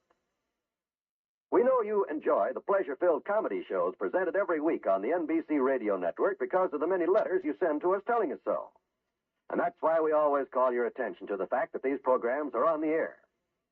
Tomorrow night, we know you'll want to hear the amusing adventures of the great Gildersleeve, as portrayed by Willard Waterman. Gildersleeve always finds himself in trouble, and when you listen, you'll always find yourself in a happy mood. So make it a date to join the great Gildersleeve every Wednesday night. The same night, you can play You Bet Your Life on the NBC radio network. Groucho Marx is your quizmaster on You Bet Your Life, and his ad-lib comments with his contestants make the program a must for millions of radio listeners. And remember, tomorrow night you'll also hear The Big Story with authentic dramatizations of newspaper reporters' news scoops. And Walk a Mile, the fun-packed, fast-paced quiz game with Bill Cullen as your master of ceremonies. Wednesday's wonderful when you listen to the top shows on the NBC radio network.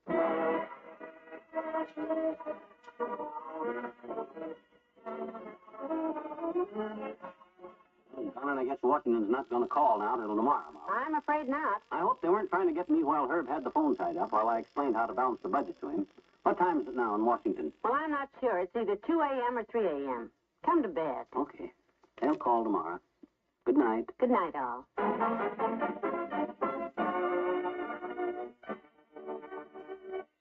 NBC and Tums have brought you the Fibber McGee and Molly program transcribed with Arthur Q. Bryan as Dr. Gamble.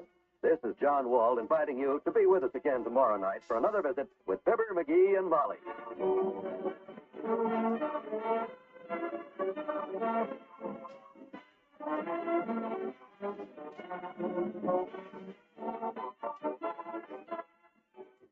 Surprise Mom with a kitchen radio on Christmas.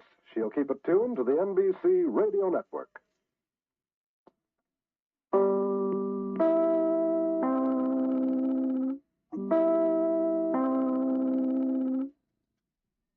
The Fibber McGee and Molly Show.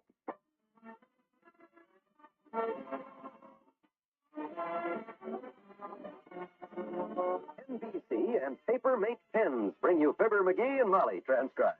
The show is written by Phil Leslie and Ralph Goodman and directed by Max Hutto.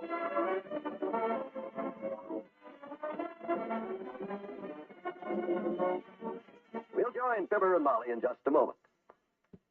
How would you like to be earning extra money while improving your golf game? Well, it's a lot easier than you think. How? By investing in United States savings bonds on the payroll savings plan. Then, while you're learning how to get extra power in your drives, your bonds will be piling up extra dollars for your future. When those bonds mature, you get back $4 for every $3 you put in. Just think of that. $100 for each 75 invested. Extra dollars earned with money you'll never even miss. Because the payroll savings plan is the automatic way to save money. You won't even miss it. Your employer will set aside a couple of dollars each payday, any amount you say. When there's enough for a bond, he buys it for you, automatically. And they begin to earn those extra dollars for you automatically, too. Why not join the payroll savings plan today? Put your money to work for you. Earn extra dollars by investing now in United States savings bonds.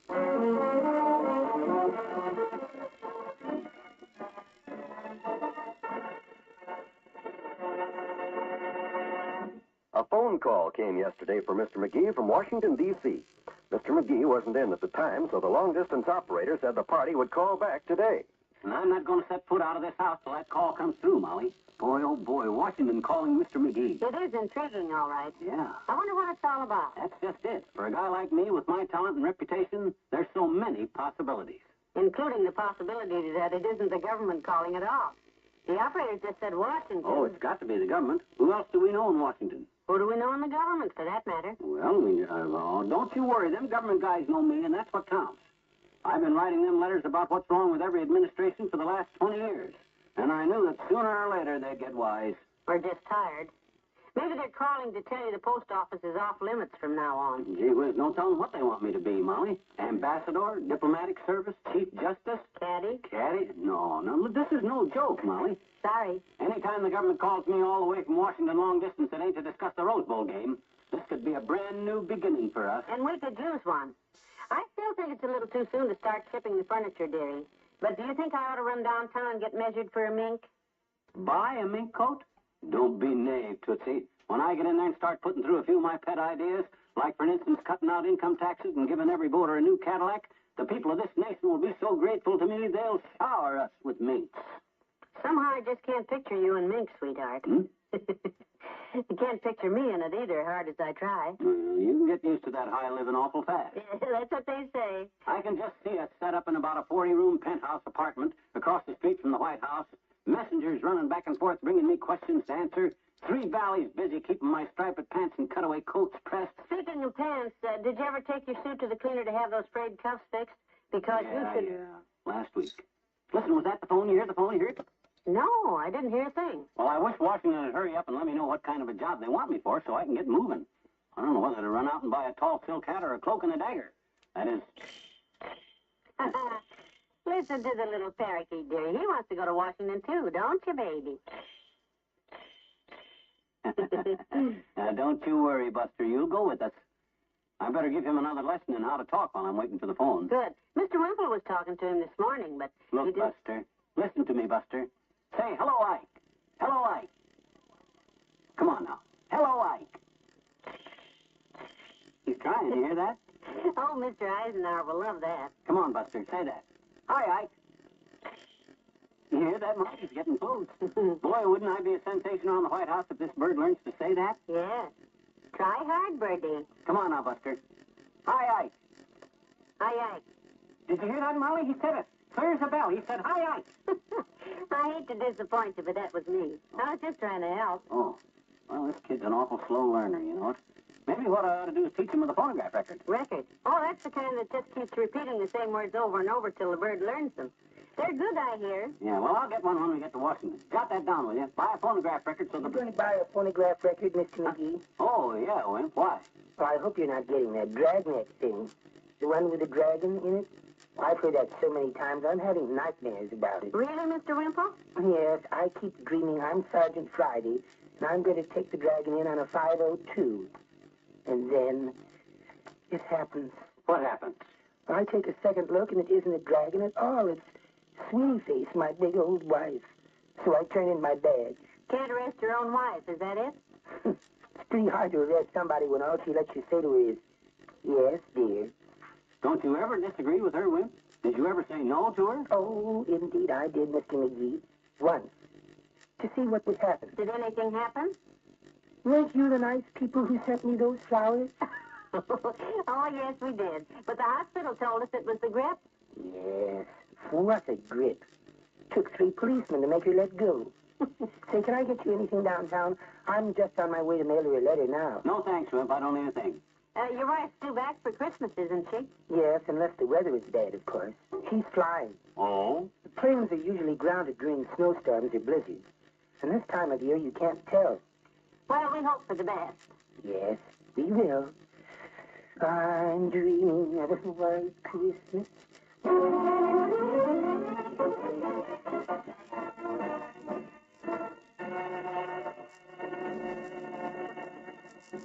Do you have a Christmas gift problem? Well, we have the answer. Your postman, for instance, would love a paper-made pen. So would the milkman, your child's school teacher, the policeman on the beat. A paper-made pen will delight them. You can't find a more useful or a more welcome gift for anybody on your Christmas list. Right? Paper-made, of course, is the pen that can't leak. The pen that bankers and school principals everywhere approve. They approve it because paper-made ink doesn't smear, doesn't transfer, doesn't get all over your hands and your clothes. It's a gift that everyone wants because everyone can use a paper-made pen. And it's a worried Christmas shopper's dream because you can buy a paper-made anyplace. And you don't have to worry about it, you know, about what size Aunt Bessie takes or whether a junior would like it or not. You just can't miss. The paper-made pen in its own gift box for only $1.69 is going to answer a lot of Christmas problems for all of us. You can get the paper-made in 7 different color stylings, all of them just beautiful. And a special survey shows that 8 out of 10 want a paper-made pen. So give the gift you know is right. Give a paper-made pen.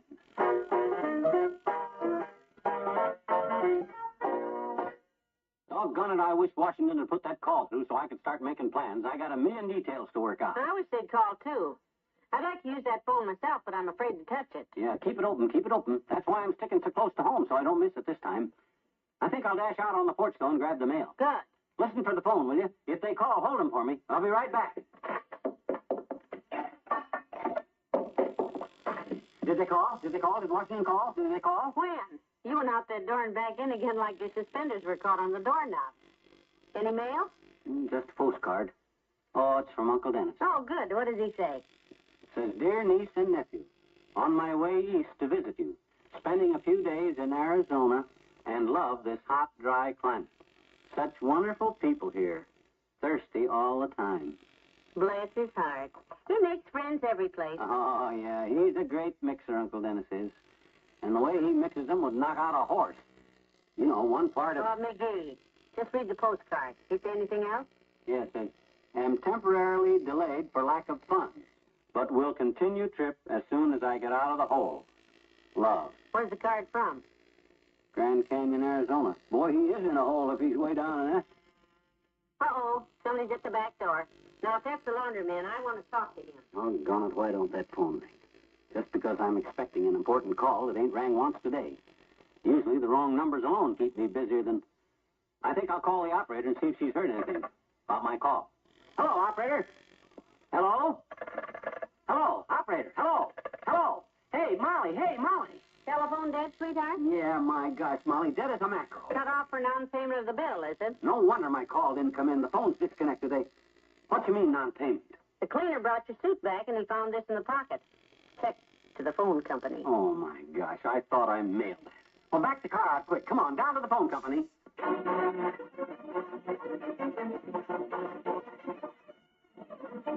And I've been using your confounded static-loaded cheap imitation of a phone company service for 25 years, sis. You understand? Yes, sir. Pay the bill, dearie. 25 years of putting up with wrong numbers, final notices, threats, and falling over the phone cord in the dark. Oh, I'm terribly sorry, sir. Your name? Just because my bill ain't paid, what do I get for being a steady customer all these years? Disconnected, that's what I get. Fibber McGee, miss. Pay the bill, dearie. This time you went too far, sis. You and your phony fouled-up phone company have cut off a guy that he's expecting a call from the government. That's what you'd cut off a guy that... Oh, I'm just so distressed about this. You can tell your boss that I'm leaving for Washington as soon as that call comes through. And the first thing I'm going to have Congress do is investigate this outfit. What do you say to that? Here's my check. I don't know what to say, sir. I'm terribly sorry about this. You're absolutely right, and I don't blame you a bit. You don't blame me? I think you've been very patient with us. What do you mean, patient with you? My gosh, I've been yelling my head off for 10 minutes. Patient? McGee. By George, I will have this outfit investigated now. McGee, for goodness sake. My gosh, if it's getting so a decent citizen can't even get an argument out of a public utility like the phone company, things must be in a mess. They must. Come on, let's get home before that call comes.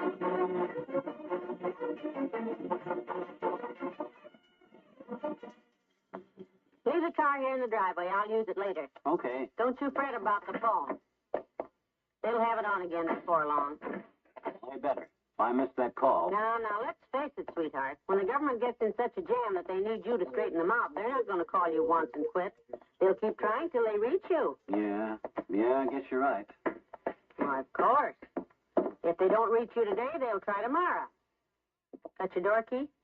Oh, no, I left my key ring on the hall table. Listen. The phone, it's ringing. It's them. Oh, dear. I've got a key here someplace in my bag, but... Oh, hurry up. Dump the stuff out. Get the door key. Oh, my. Oh, this is terrible. You ever see such a mess? Oh, well, can't you find the key? The phone, it's Washington. Good heavens, here. No, that's the garage key. Oh. Lipstick compact. What are you doing to the porch chair? I'm going in to answer that phone. Careful, watch it. I'm coming. Keep ringing. Oh, no. Hello? Oh, it's dead. Well, I'll just have to call back tomorrow. I hope they do.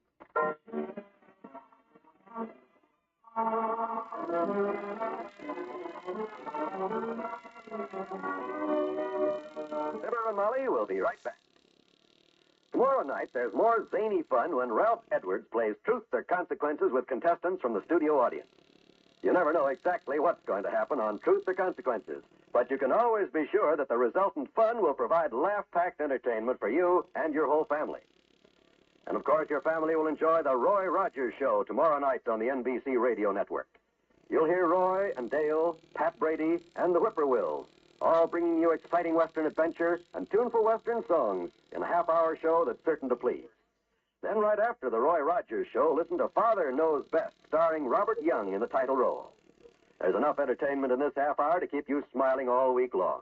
So be sure to hear Father Knows Best, and top off your Thursday evening listening on NBC with a helping of Eddie Cantor's Show Business Show, the program that brings you nostalgic tales of the greats and near-greats in show business. You'll agree that Thursday's another great evening of radio entertainment at the same spot on your dial.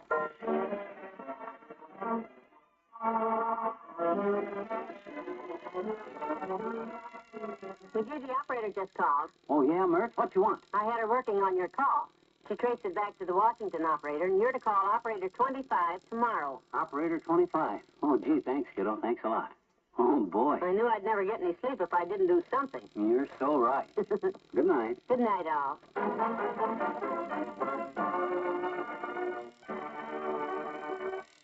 NBC and Paper Makes Pens have brought you the Fibber McGee and Molly program, transcribed, with Bill Thompson as Wallace Wimple and Marion Richmond at the phone company. This is John Wald, inviting you to be with us again tomorrow night for another visit with Fibber McGee and Molly.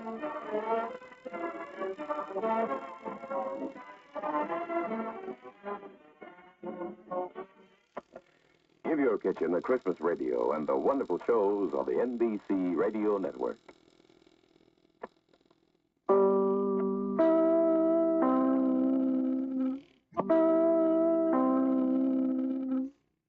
The Fibber McGee and Molly Show.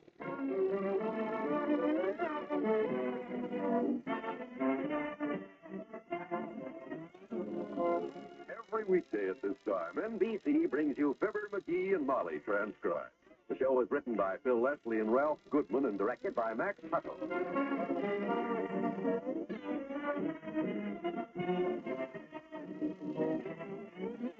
Fibber and Molly will be with you in a minute. There's a serious problem confronting the American school system. Unless action is taken now, your child may be the victim of overcrowded schools, inadequate teaching, and a lack of facilities. This fall finds the highest school enrollment in America's history. In the next 5 years, more than 5 million additional pupils will be enrolled in our schools. This means that we must provide 128,000 additional elementary school teachers and 350,000 additional classrooms. If we do not begin to train these teachers and build these classrooms right now, the increased enrollment will plunge our schools into a chaotic situation. One way in which you can make certain that your child's career is not crippled by faulty preparation is by joining and working with your local civic school group.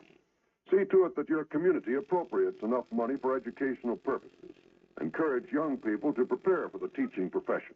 It's up to all of us to help improve the schools.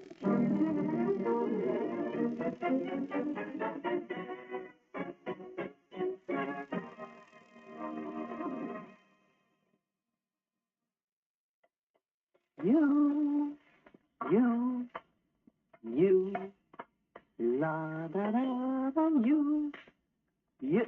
Oh, good morning, dearie. I was just thinking about you. Yeah, I heard you. Morning, kiddo. Oh, boy. Well, breakfast is almost ready. Turn that bacon for me, will you? How'd you sleep? Not so good. You were awfully restless, rolling and tossing. I'm wore out. Feel like I spent the night racing for the moon with Vaughn Monroe. Well, what kept you awake, anyway? That phone call from Washington that I kept missing connections with.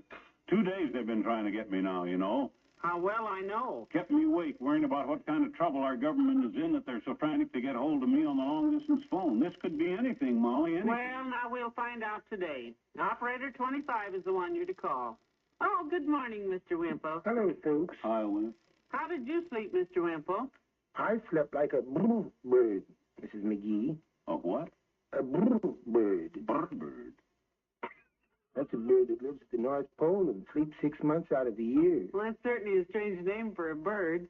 The bird got his name because he sleeps on a cake of ice, and when he wakes up in the morning, he goes... I see, yeah.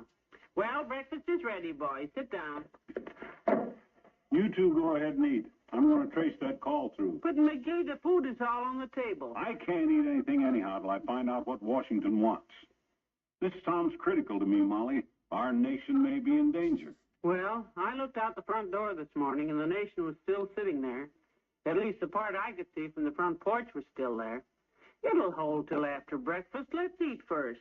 That would be my suggestion, Mr. McGee. Food is so much better when it's hot and... Food? How can you two talk about food at a time like this? Oh, dear. Washington, D.C., the nation's capital. They're trying frantically to get me on the phone, right? Frantically? They called once yesterday and once the day before. Right. Suppose some emergency has arose. Suppose Eisenhower's out of town. Suppose they can't reach him. The situation is tense. They called Adlai Stevenson. He's too busy. Oh, are you mixed up? Disaster threatens. And then somebody gets an inspiration. What about that man McGee, they say? The man with all those great ideas that he's always writing to us. And they put in the call. To me. And right after breakfast, you can call back. Sit down, will you? Please, Mr. McGee, the eggs are getting cold. I'm surprised at you two. What's happened to your patriotism? Have you so little concern for that grand old flag that you put scrambled eggs before Old Glory? All right, I'll put your breakfast in the oven to keep it warm. Go ahead and start, Mr. Wimple. I don't think I can eat now, Mrs. McGee. I'd feel like John Wilkes Booth. I'll wait for Mr. McGee. Good boy, Wallace. Who do I call, Molly? Operator 25? Yes, dearie. Hope the phone was okay. Had a deal yesterday. Hello, operator. Give me long-distance operator 25. Yeah. Hello, 25. This is Mr. McGee, Fibber McGee. About that call from Washington you got for me. Oh? Uh-huh. The War Department? Hey, Molly, the War Department. What did I tell you? How's that, sis? War Department's out right now? They're going to call me back when? At 1100, huh? Well, that'll be, all right. Well, I'll be here. Did you say the War Department is calling you? Isn't that exciting? Boy, oh boy, I told you this was important, Molly. My goodness, the War Department. They're going to call me back at 1100, operator said. That's, around that must be around about noon, ain't it? 1100, Mr. McGee, is 11 o'clock. Yeah, 11 o'clock. Better synchronize our watches, men. What time you got, Molly? Kitchen clock says 8:45. I got 8:52. What time you got, Win? My watch says 3:15. I must have forgotten to wind it. Pass the egg, somebody. I'm starving.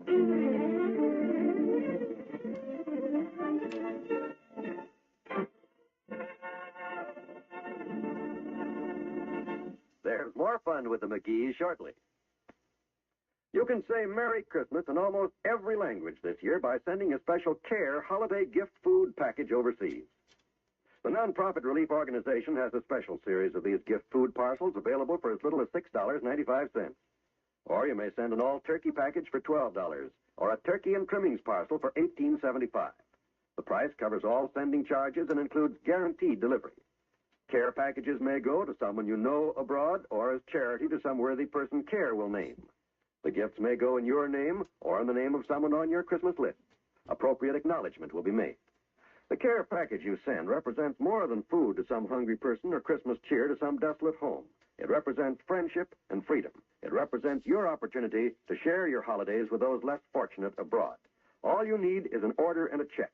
CARE does all the rest. But the time is short and the supply limited. Send your order and your contribution now while there's time to CARE, New York.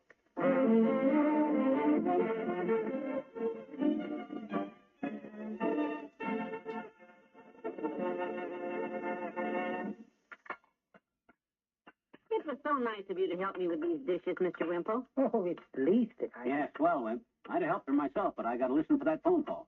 What time is it? 9:30. You've got an hour and a half. Oh, well, I'll go back in there and sit down. I don't mind the dishes at all, Mrs. McGee. I help Sweetie Face with them all the time. That's nice. Do you wash or dry at home?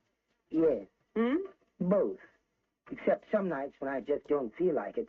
Then Sweetie Face lets me have the evening paper. She does? Yes. She rolls it up and lets me have it right in the head. Oh, that Sunday edition is just murder. Where'll I hang the tea towel? I'll take it. Thanks. Now let's go in the living room and help McGee wait for his phone call because... Hey, Molly, what time is it? 9:32, dearie. My goodness. Just checking my watch. I better check the phone again, too. Make sure it's working okay. I don't want anything to go wrong this time because... Oh, my gosh. What is it? The party line is on. Listen. With it. When New York gets talking about what beautiful clothes she has all the time, and believe me, their sister is just a mess. After all the talk I heard about the money she has, and the cars they have, the clothes she has, I almost laugh right out loud. Heavenly days. Listen to her You know, talk. with those big Yeah. black hats with the purple men's bowl cover with the cardboard on it. So I said to her, "That's a lovely hat, my dear." And she said, "Oh, you know, Holy smoke. What a yak box. Wow. Well, your call isn't coming till 11 o'clock, dearie. That's an hour and 26 minutes, Mr. McGee. Yeah, it's plenty of time. Nobody could possibly talk that fast for over 10 or 15 minutes, so I'll just relax. My, this suspense is very dramatic, really. You're the first person I've ever known who got a telephone call from the War Department. And even McGee hasn't gotten it yet. Let me listen a minute. and I was never so insulted in my life. Believe me, I told her to her here because Still at it. Well, that's one thing. When we move to Washington, we won't have a party line, Molly. I'll probably have direct wires from our apartment straight to the White House. My goodness. Do you really think you'll be moving to Washington? These days, you got to be prepared for anything, Wallace. Reminds me a lot of the situation in 1918 when I sat in on my first presidential conference. Really? Well, I've heard this one, so I'll go start the longest. The president himself invited me, you see. And I says to him, I says, Woodrow, I says. Woodrow? President Woodrow Wilson? Yep, Woodrow Wilson Beeler. Best president the Peoria Packing Company ever had. Woodrow, I says, what this outfit needs is a guy like me to take charge. Because with me running...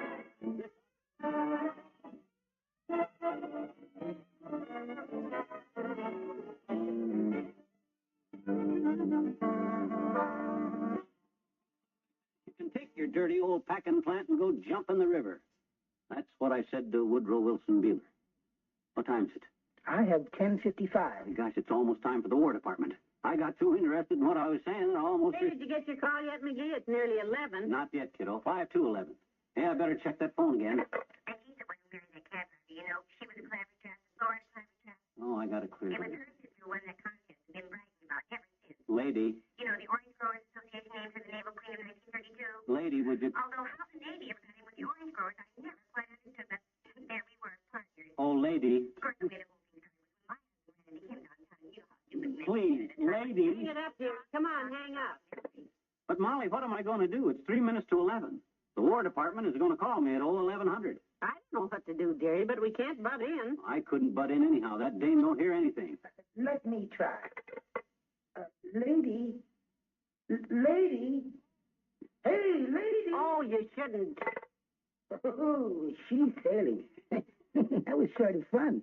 I never hollered that loud at a lady in my life. Say, may I do it just once more, Mrs. McGee? Please don't, Mr. Wimple. We can't be rude. Oh, I can. The government is going to call me in 1 minute, and by George, give me that phone, will you? She's gone. Hung up. Oh, boy. Thank heaven. He probably scared her. I feel so strong. Hang it up again quick, McGee. They can't call if you're on. Oh, that's right. Ah, boy. At last it's coming through. The lines are clear, and I'm ready. 10 seconds to go. I'm a little excited myself at this point. 5 seconds. 4, 3, 2. It must be a little fast up there at Washington. Hello, McGee speaking. Who? Who? Oh, it's for you, Wimp. Oh, dear. Me? Yeah, it's her. Make it fast, because by gosh, I want to get... Hello? Oh, yes, dear. It's so nice. Yes, dear. Yes, dear. Yes, dear. Come on, cut it short. Call her back. Hang up. Hang up. On her? Are you mad? Oh. Yes, dear. Yes, dear. But Wimp, my call, the War Department. This is my War Department, Mr. McGee. Oh, sure. Yes, dear. Oh, yes.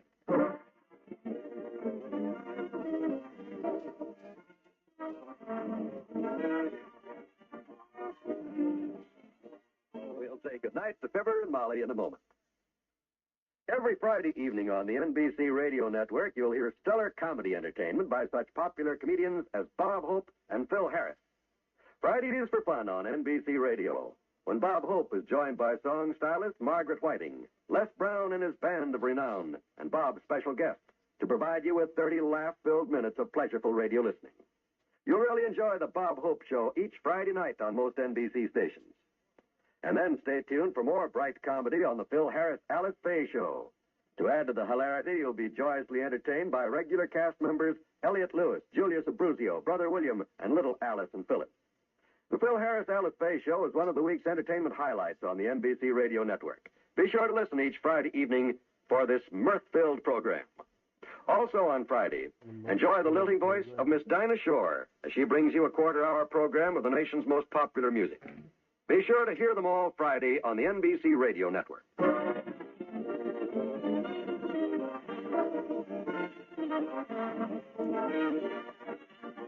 Gee whiz, Molly, I can't take much more of this.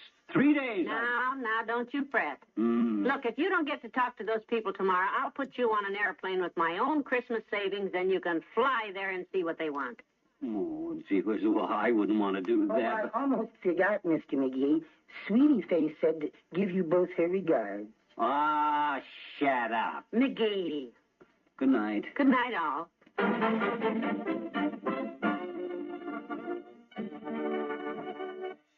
NBC has brought you the Fibber McGee and Molly program, transcribed with Bill Thompson as Wallace Wimple and Natalie Masters as the neighbor on the party line. This is John Wald inviting you to be with us again tomorrow night for another visit with Fibber McGee and Molly.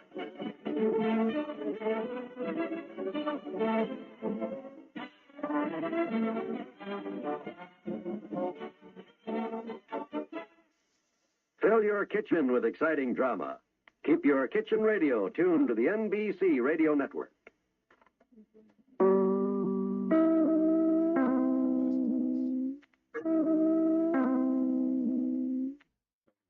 The Fibber McGee and Molly Show.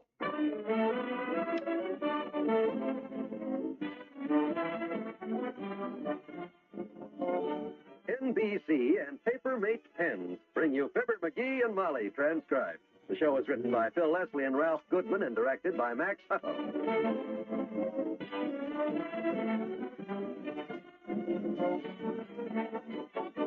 We'll join Fibber and Molly in just a moment. I know a man who earns extra money while loafing in the Florida sun. Another piles up extra dollars while watching a football game. Millionaires, you say? Not at all. Fact is, they're average income men like you and me, who invested in United States savings bonds on the payroll savings plan. They're getting back $4 for every $3, $100 for every $75 invested. Yes, they're really enjoying themselves while those dollars are going to work for them. And you can do the same thing. Even if you've never been able to save money before, you'll find it easy on the payroll savings plan. Maybe saving money has never been easy for you in the past, but with this method, it's all automatic. You decide how much you want to save, and it's taken right off your check so you won't even miss it. But you'll be amazed how quickly it adds up. Why, if you save only $3.75 a week, you'll have more than $1,000 in bonds in just 5 years. You'll feel more secure tomorrow if you invest in United States savings bonds today.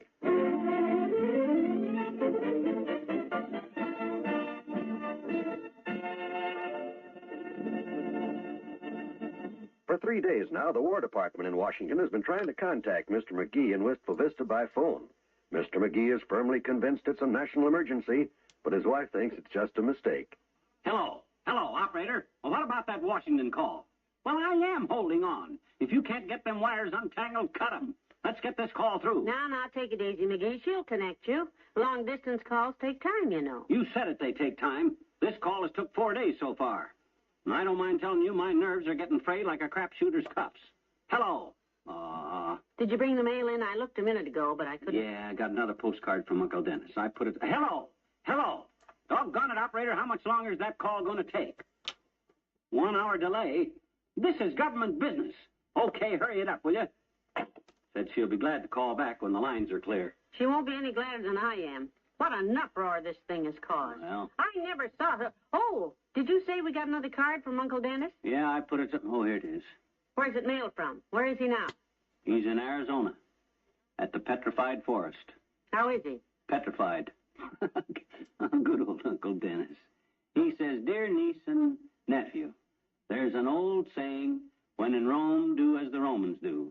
I'm in the Petrified Forest, having a wonderful time. See you soon. Love." Bless his heart. Uncle Dennis always has fun. Such a wonderful disposition. You know, everybody loves him. Yeah. All his life he's been loaded with friends. Oh, you can say that again. He spent most of his life getting loaded with friends. I didn't mean that. I know, kiddo, but it was too good a chance to pass up. We may not have much time for jolly laughter and little pleasantries such as these, my dear, when my government calls me to duty. Is there a new regulation in Washington against laughing or something? No. I simply mean that the problems confronting us these days will demand my full time, my dear. Oh, sure. Conference with the chiefs of staff, breakfast at the White House, lunch with the foreign secretaries. Oh, you'll take no foreign secretaries to lunch, my boy, not unless Mother goes with you.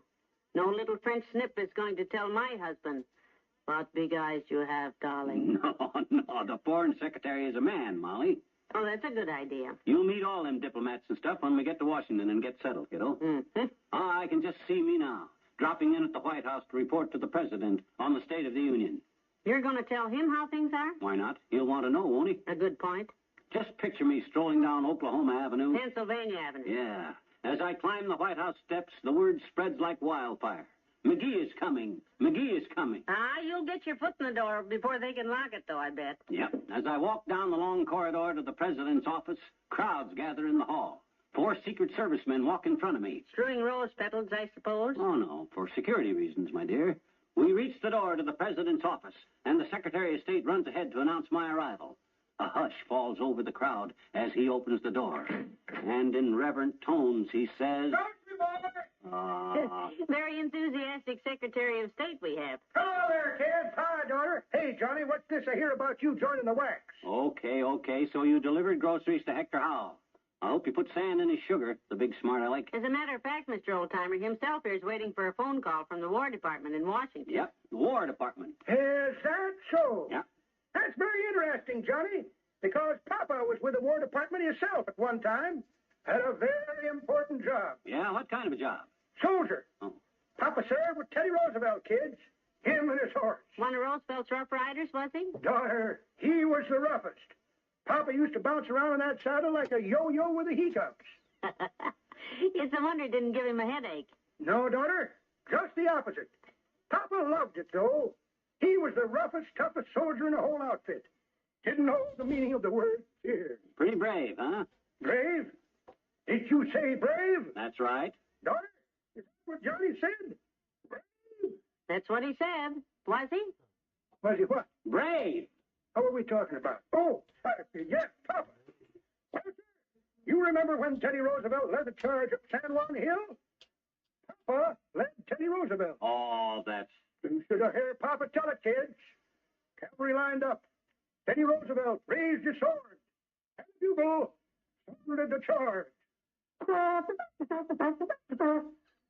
The hill they went, screaming like banshees, and out there, 40 feet ahead of the rest, was Papa. My, he must have been anxious to fight. Too anxious, daughter. Just before they got to the top, Mr. Roosevelt caught up with Papa and made him go back down the hill.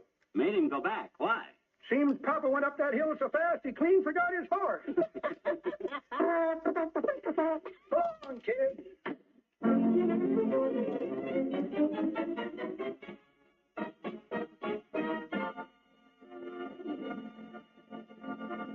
Just 2 weeks from today is Christmas. Most of us are going to have to jam a lot of frantic shopping into those 2 weeks. Yes, just 11 shopping days to be exact. Wow.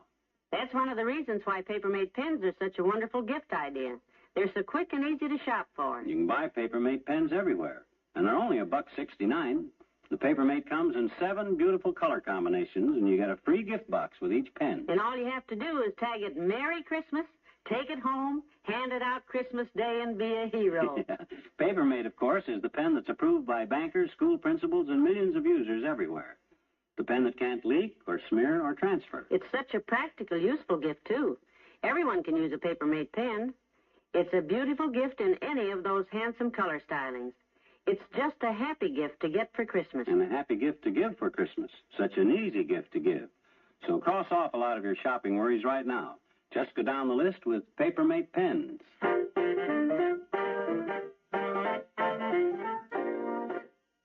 Hello, operator. Operator. Hello, operator. Why don't you wait till the girl calls you back, dearie? I've been waiting for 3 hours now. Hello, operator. Get that door, will you, kiddo? Whoever it is, tell him to be quiet. I may be talking to Washington, D.C. any minute. I hope so. Heavenly days, I wish that call had never come through. Oh, come in, Dr. Gamble. Hello, my dear. Any news on that phone call that McGee was Quiet, going? Fatso. How do you expect me to hear the general when he comes on if you keep blabbing away? The general? May have to leave on a minute's notice, Doc. May have to fly direct to the Pentagon to get this thing straightened out. What thing? How do I know what thing? I haven't even talked to them yet. All I know is they called me. Hello, operator? Yes, this is Fibber McGee. About that call to Washington. What do you mean it'll take another 15 minutes? This is government business. National emergency. Connect me with the chief operator. That's right, the supervisor. He's been like this all day, Doctor. I'm worried about him. Well, if the War Department is in such a jam that they're calling him to help them out, we better all start worrying. I think I'll make a reservation to Mars or someplace. This planet won't be safe. Hello, supervisor. This is Mr. McGee. Huh? Oh, she told you. Well, I'm trying to reach the War Department. Yes, it's urgent. Yeah. I see. Well, that's different. Goodbye. What'd she say? It'll take another 15 minutes. Oh, dear. Well, stop pacing back and forth. Talk to him, will you, Doctor? See if you can get him to relax. I'll relax him if I have to slug him with my satchel. Now, look, Jumpy, I realize that strange things happen in Washington. Yeah? And I know the slogan about the difficult we do immediately, the impossible takes us a while, but the ridiculous we do all the time. That's good. Yes, but why the government would ask your advice in a crisis? I don't know what our government wants me to do, Doctor, but whatever the crisis, be it sabotage in South Siberia or a cloak and dagger job in East St. Louis, I am ready. Oh, brother. Yeah. Maybe one of their wind machines broke down at the aircraft plant. That's the only thing I can think of. That You wouldn't talk like that if you knew my war record, you big lard head. Your war record? Oh, is that the record that starts when I said to General Pershing, Jack, my boy, I said... That's it. Get the phone, will you, Molly? See if it's them. I'm too keyed up to talk to anybody else. I've got it, Darius. 79 Wistful Vista, Molly McGee speaking. Oh, yes, General. Just a minute, Your Honor. General Pearson McGee. Check. Roger. General? Great Scott, I thought he... What? That's so. Official business. Yes, General. Private McGee. Dog tag 301-8083. The First World War. The big war. At your service.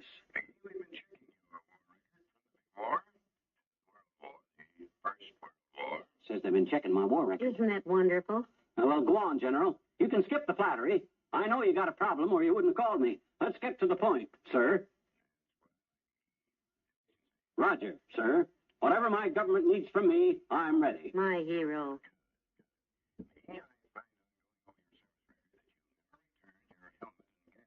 Huh?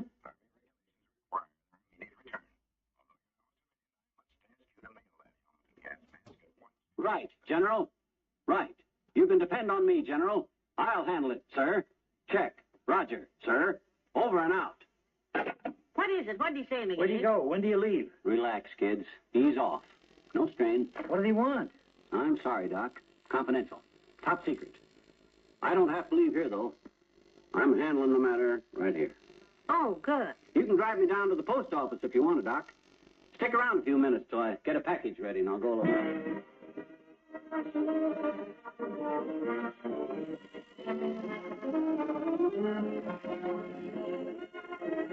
Fibber and Molly will be right back. Now that the weekend is here, you'll probably find more time to relax and enjoy the wonderful entertainment provided by your radio. All during the weekend, the NBC Radio Network will continue to provide you with the finest programming on the air. You'll hear such great shows as the NBC Symphony Orchestra, which broadcasts every Sunday from the stage of New York's Carnegie Hall. And now, every Sunday when you set your dial to this station, you'll hear the finest in dramatic radio entertainment on a lineup of great new programs. Consult your local newspaper for the times of broadcast on this station of NBC's fine new Sunday programs. You'll find that all of them will provide the enjoyment you seek when you turn on your radio. Yes, friends, always remember to tune to this station, the station where you hear the familiar 3 NBC chimes. For these chimes are your invitation to great radio programming. There's top drama, mystery, adventure, music, news, and comedy during your every waking hour on the stations of the NBC Radio Network. Tune for the finest to NBC.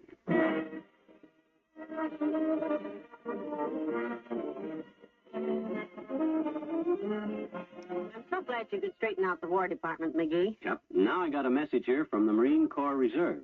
The Marines' Toys for Tots campaign needs help. Yes. It's the aim of this campaign to give every needy child a toy for Christmas. If you'd like to help some unfortunate youngster keep his belief in Santa Claus, all you need to do is send a toy to your local Marine Corps unit. The Marines will classify them and deliver them to local welfare agencies for distribution to the little children who need them most. And please help. Good night. Good night, all.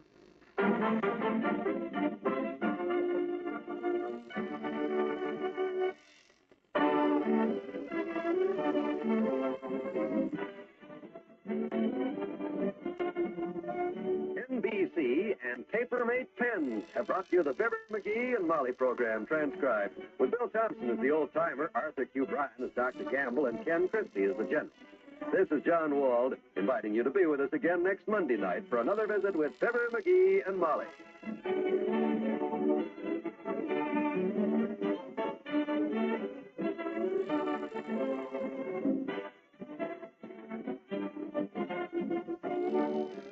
Your kitchen's brighter with the music and the drama of the NBC Radio Network.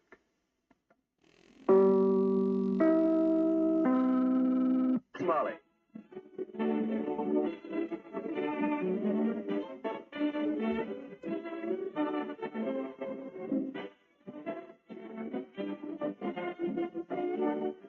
Your kitchen's brighter with the music and the drama of the NBC Radio Network.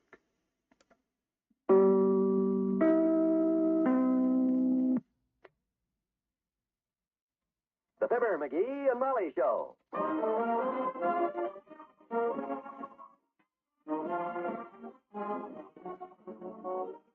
NBC and Paper-Made Pens bring you Fibber McGee and Molly transcribed. The show is written by Phil Leslie and Ralph Goodman and directed by Max Huckle.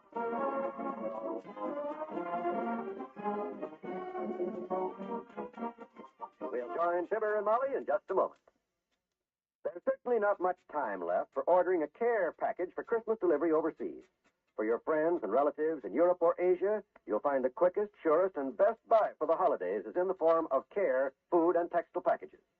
The assortment of special gift holiday packages is large, ranging in price from $18.75 for turkey and trimmings, $12 for turkey alone, $10 for standard food, and $6.95 for the special holiday budget food parcel. If you have no personal ties abroad, your care food package may go to some humble overseas home whose children will have no Santa Claus but you. And you may send your package in the name of someone on your own Christmas list. Care will send a message of explanation and you will get an acknowledgement. Cost of care packages includes guaranteed delivery if you order now. All you have to do to send a Care Christmas package is to slip an order and a check into an envelope and send it to the Care office. Share your Christmas. Show your goodwill. Send your contribution now to Care, New York.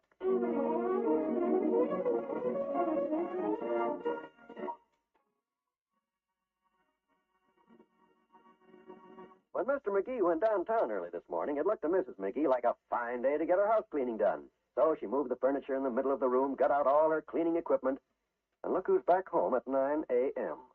Oh, no. Back already, McGee? Yeah, I got to thinking about you doing all this house cleaning, Tootsie, and I thought I ought to do something about it. So you came trotting home to keep me company. Well, aren't you sweet? Sit over there, will you? I want to vacuum this chair. Sure. You see... Plug in the vacuum, will you? Sure. I hate to see you doing all this house cleaning by yourself, Molly. I can manage. Move your feet. Every year you go through all this Christmas house cleaning, and you shouldn't do it by yourself all alone. It's done faster that way. Well, you ought to have help. Somebody to do the heavy work for you. All right, you talk me into it. Good. The mop and pail are on the back porch. You can mop the kitchen linoleum and then... Oh, hey, I wasn't talking about me. You weren't? Well, I don't see anybody else here. Well, she's not here. She's outside. Who's outside? The cleaning woman I went down and hired this morning at the employment agency. I told her to wait outside till I break the news to you. You mean to say the woman has been waiting on the front porch all this time while you followed me around with your little sales pitch? Well, I wasn't sure. You always say it's quicker to do it yourself, and hired help don't do it right and all that. Get her in here. She's already working, kiddo. I gave her a rag and some metal polish while she was waiting, and she's been polishing the doorbell button. Oh, well, that's a good start. Bring her in. She's a good worker, Molly. You'll be glad. Mrs. Bates. How'd you take it, Mr. McGee? Does she want me? Oh, sure. She's tickled to death. Come on in. Oh, well, I'm not through with the bell button yet, Mr. McGee. It was pretty tarnished. 15 minutes you've been polishing it. I guess I'm just one of them what they call perfectionists. I like it to be right. You know. McGee, bring her in. I guess I can finish it later. Yeah. This is my wife, Mrs. McGee. Molly, this is Mrs. Bates. How do you do, I'm sure? Oh, I'm just fine, thank you. Had a touch of the sciatica last week, but it's all gone now. Well, I'm glad to hear you're better. Comes and goes, you know. Yes. Well? It was awful bad for a while. Had it right here in my hip, right there. Feel better now, though. I hope so. Well, you can hang your hat and coat out in the kitchen, Mrs. Bates.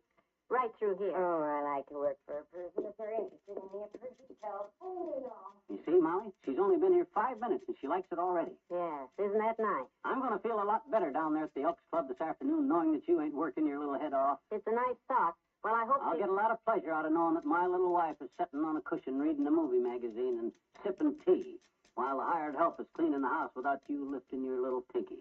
You betcha. You know, you should be an artist, dearie. You paint such beautiful pictures. Yeah. Well, I'll see you later, kiddo. Well, I wish you'd given me time to get the work organized instead of surprising me like this. But it is a nice idea. Well, I'm all ready to start to work, Mrs. McGee. I don't want you to lift a finger now. That's what I'm here for. Where do we start? Well, I I was going to finish vacuuming this room first. That divan and the 2 chairs have to be moved. Oh, well, I'll do it. I have to kind of slide 'em, I guess. Can't do any real heavy lifting since my sciatica. You know. It's sort of... Oh, don't you move now. You just sit down there. I'll answer your telephone for you. Hello? McGee's house. Oh, just a minute. Who is it? Harold. Harold? Harold who? Harold Wurtzfelder, my boyfriend. Oh, him. I hope you don't mind. I left your phone number with my mother in case of emergency. You know. Yes. Well, if it's an emergency, go ahead. Hello, Harold. Yeah, I'm working. McGee, their name is. Oh, fine. Had a touch of the sciatica last week, but otherwise I'm fit as a fiddle, as they say. You know. What's new with you, Harold? Oh, good. Say, Mrs. Bates, I hate to interrupt, but if we're going to get this rug vacuumed... Oh, I'm sorry, Mrs. McGee. Hold on, Harold. Mrs. McGee wants to vacuum the rug. I'm going to take the phone in the other room. Now, how's everything work? You got a new job. Well, one of us has to get started, so it looks like it's...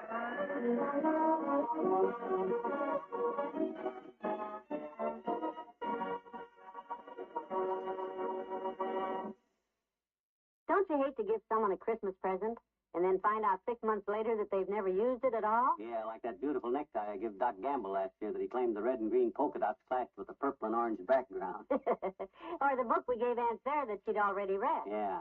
You know that can't happen to you when you give a beautiful, useful Papermate pen. There's a gift that everyone can use, that everyone loves to get. And why not? The famous Papermate pen, the pen that carries the approval of bankers and educators and millions of users, is the perfect way to say Merry Christmas.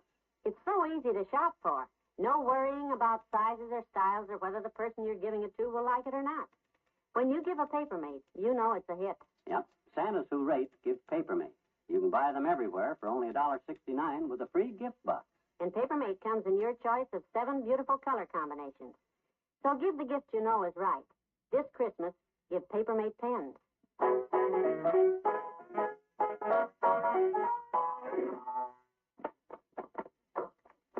There. That takes care of the furniture. Tables are all waxed and the Venetian blinds are all clean. I better get some more clean rags. Dropped a hot rivet down the foreman's collar. Oh, not again. What? Oh, I'm sorry, Mrs. McGee. Am I in your way? Hang on, Harold. Don't let me disturb you, Mrs. Bates. I just wanted to get some clean cloths out of that cupboard. I'd better hang up, Harold. We ought to get the housework started. Don't be hasty now. I've already started. Hang on, Harold. Did you start without me, Mrs. McGee? You shouldn't. Just the Venetian blinds, the woodwork, and the tabletops. That's all so far. You did all that in 5 minutes? Better wind your watch. It's noon, 12 o'clock. Oh, goodness, have I been on this phone for an hour and a half? Hello, Harold. I'm going to have to hang up. What do you mean, what's the rush? I got a job now. I can't sit around and talk to you all day. Call me tonight. Yeah, bye. I hope you weren't too hasty there. Might hurt his feelings, you know. Oh, Harold understands. When I'm on the job, I don't let anything interfere with my work. Business before pleasure, I always say. Yes. Well, there's plenty of work to do, so... I know, but don't you worry about that. That's my worry. Now, let's see. So far, according to what you said, we've got the woodwork and Venetian blinds done and the tables waxed, right? Right. Well, we're moving along. What do you want me to do next? Next? Oh, well, next I think we ought to clean out the refrigerator. It's 12 o'clock, you know. You're right. I'm starved, too. If I don't eat lunch, I just get so weak I can hardly stand. Now, you make the coffee.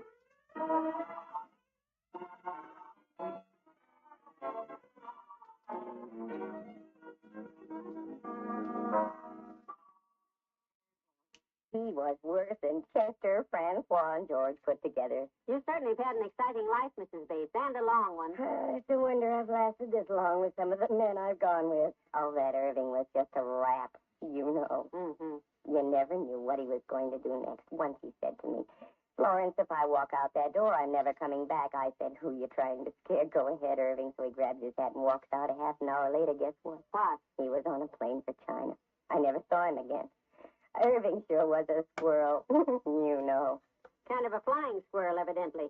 Look, if you'll just hand me those plates... Oh, I'll do the dishes. I don't want you to lift a little finger. Are you sure you don't mind? Of course not. What am I here for? A good question. Well, I'd better get this floor mopped. Well, now, I'll do that. Then I'll do the upstairs room. Now, I'll do that, too. That's what I'm being paid for, to work. You just sit down and read a magazine. You've done enough today. Oh, if that's for me, I don't want to talk to anyone. I've got work to do. Business before pleasure. Just tell them I'm busy. You know. Hello? 79 Wistful Vista, Molly McGee speaking. Who? Irving?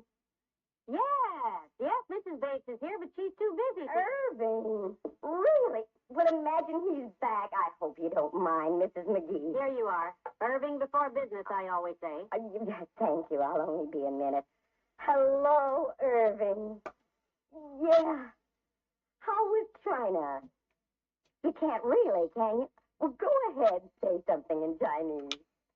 Heavenly day. Oh, imagine picking up Chinese in less than a year. Oh, Irving, we're just saying that. Oh. Her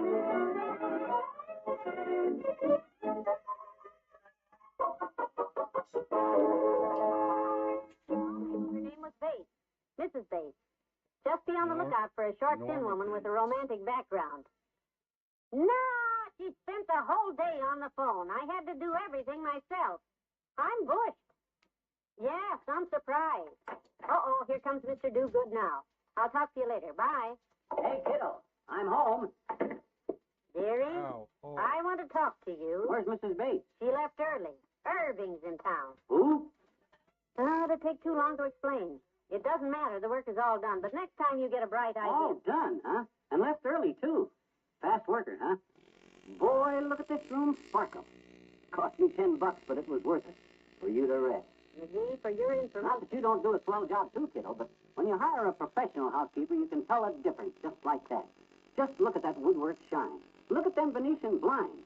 Look at that wax job. For your information. Now that the place is finished and you've had a good rest, let's go out dancing tonight. What do you say? The Ritz Vista, the stump room. We'll go to the stump room. Molly, what's the matter? Molly, open that door.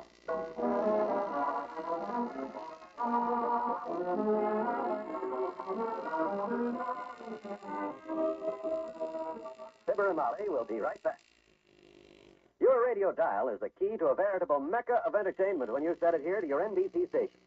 Tuesday night, for example, you'll hear the tops in mystery and excitement as NBC presents 3 top-flight adventure shows.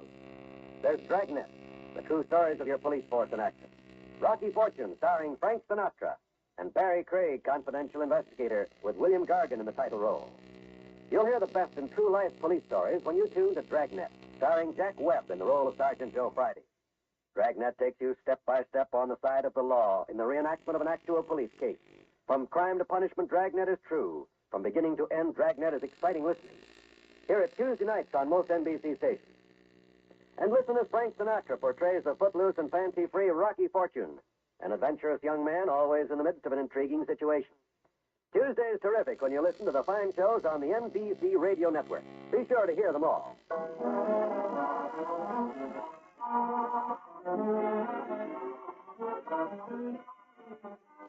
That's odd. I completely forgot it. What'd you forget? The joke we were supposed to close with here. Oh, well, you'll have another chance tomorrow night. After all, this is only Monday. Yeah. Good night. Good night, all.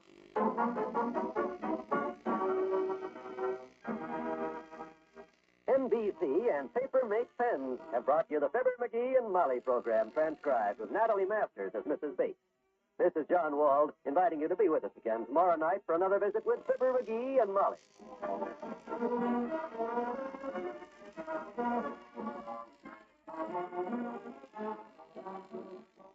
Get Mom a kitchen radio for those daytime shows on the NBC Radio Network.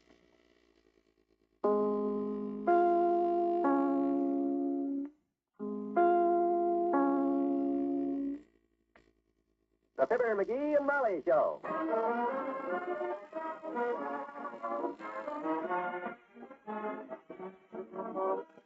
NBC and Tums bring you Fibber McGee and Molly transcribed.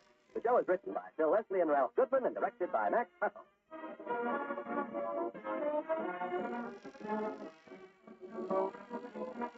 Fibber and Molly will be with you in a minute. This is Don Wilson with a message about don't waste. This is Don Wilson with a message about saving money. This is Don Wilson with a message about a most pleasant relief for acid indigestion. The answer to all these things is spelled T-U-M-S. Yes, Tums for the tummy. With Tums, you don't wait for relief from sour stomach or heartburn because there's absolutely nothing to mix, no water or glasses needed, no waiting at all. You just eat one or two delightful, minty-tasting Tums, and relief starts immediately. And Tums are so economical, only 10 cents a roll, that you can always keep them handy. Carry them in pocket or purse for top-speed relief whenever or wherever some favorite food, overindulgence, or smoking too much causes distress. So don't wait. Get fast-acting, economical, delicious Tums today. No,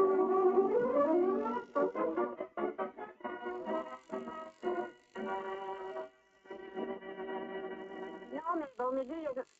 Hello? Hello? Oh, I thought we were cut off. McGee isn't up yet. He was pretty tired when we got home last night. Yeah. He usually sleeps through the second feature, but this time we saw Sadie Thompson and the rain kept him away. Every time it thunders. Molly. Oh, Molly. I better hang up, Mabel. He's up. Yeah, that noise you heard was the master of the house calling for his maid. Molly, where's my brown sweater? You know. It's in the closet, Derry. Call you later, Mabel. Yes, I hate to tell him, but... Yes, I'll let you know. Bye. In the closet where, Molly? I looked all over. Take it easy. Mother's coming. Better coddle him a little before I break the news.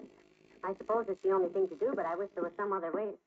Now, sweetheart, what's your problem? I've looked through this closet 6 times, and I can't find my brown sweater. I had it a week ago. What's this, right next to your raincoat? Well, it's no wonder I couldn't find it. It was on a hanger all by itself. I was looking under stuff. Next time, let me put it away, will you? I got my own... I don't know how you ever locate anything in there. Look at that mess. You've got anywhere from 3 to 6 things on each hanger. That's the whole idea. It's alphabetical. You tried to explain that mess to me once, but I never did understand it. Well, the whole mess is a very simple mess, or the whole deal. Here, look, each hanger has a letter on it, see? Yes? This one here marked T has got T-shirts, trousers, and tucks on it. My goodness. Down here under C, we got coats, coveralls, and my silk kerchief. Next to that, under D, we got denims and a suit. A suit? Dark suit. Oh. I suppose under L you hang your longies, leggings, and light suit. Sure, see how simple it is? That brown sweater should have been right here on hanger B with this blazer and breastplate. What on earth is that cast iron camisole doing in your closet? I brought it down from the attic last week. It's a souvenir from the days that old Fred Nittany. You know Fred Nittany? The guy that him and me had a vaudeville act together from Starved Rock, Illinois together. And me, we played the Palace Theater. I've heard about Fred. This thing was once wore during the third act of Julius Caesar, Molly. I don't recall hearing that you and Fred ever played Shakespeare. No, we didn't. We were breaking in a new set of jokes one night, and I borrowed this from a friend of mine that was playing the opera house down the street. You know, just in case. You borrowed it and never returned it? Well, I meant to, but after the show, we left town in such a hurry. You know, show business. You're always on the go. I know what you mean. Dearie, I've got to tell you something. Okay, fire away. Hand me my socks, will you? Here. Look, you remember that movie we went to last night? Remember? Boy, I hadn't seen it rain like that since the next day after I returned Doc Gamble's umbrella. Why'd you ask me? Well, on the way home... Oh, here's your shoes, Dearie. Your hand is shaking, kiddo. What you so nervous about? Well, I don't quite know how to tell you this. I told Mabel Toops it wasn't going to be easy. Well, now, whatever's on your mind, you just tell old Dad. Come on, out with it. I ain't going to scold you. Well, what would you say if I told you I lost an earring on the way home? I'd say, so what? You got a bushel of earrings. But this is one from that set you gave me for our 10th anniversary with the nearly diamonds in it. Oh, my gosh, that one. Where'd you lose it? Well, I had it in the movie, and I had it in the car on the way home. And by a very simple process of illumination, you must have lost it coming up the front walk. That's easy. You take a look outside this morning? Yes, I did, but... You just haven't got the sharp, clear eye old Dad's got, Tootsie. I'll find it for you, don't you worry. But, McGee... Stop fretting. I'll find it. I won't quit looking till I do, and that's a promise. Scout's honor? Eagle Troop, and there's the sign. Good. I'll go get your breakfast ready. I'll run outside right now and take a look around before we eat. I'll go over that front sidewalk with a fine tooth comb till I find that earring, because when I promise to do something... Molly! Did you call me, dearie? Did you see what's out there? Yes, sweetheart. That's why I was afraid to tell you. Ooh. You better fix a big breakfast while I get out the snow shovel. That snow must be 3 feet deep.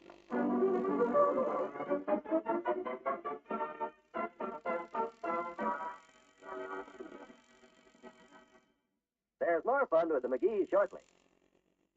You know, friends, we've all all smiled at the eager young father up the street who buys his newborn son a football or an electric train. But it doesn't seem like more than a day or two until you see that young boy taking that train apart or booting that football up and down the street. Yes, time flies. Boys grow up. That's why it's never too soon to prepare for their future, whether it's footballs, electric trains, or money for college. And it's not too hard to understand why so many smart people are investing now in United States savings bonds. You can do it automatically every payday with a payroll savings plan. It's so painless you won't even miss the money that's deducted from your paycheck. Your employer sets aside a couple of dollars each payday, any amount you save. When there's enough for a savings bond, he buys it for you automatically. And those bonds make money for you. When they mature, you get back $4 for every 3 you put in. Extra dollars you'll need for your children's education. Invest in United States savings bonds on the payroll savings plan.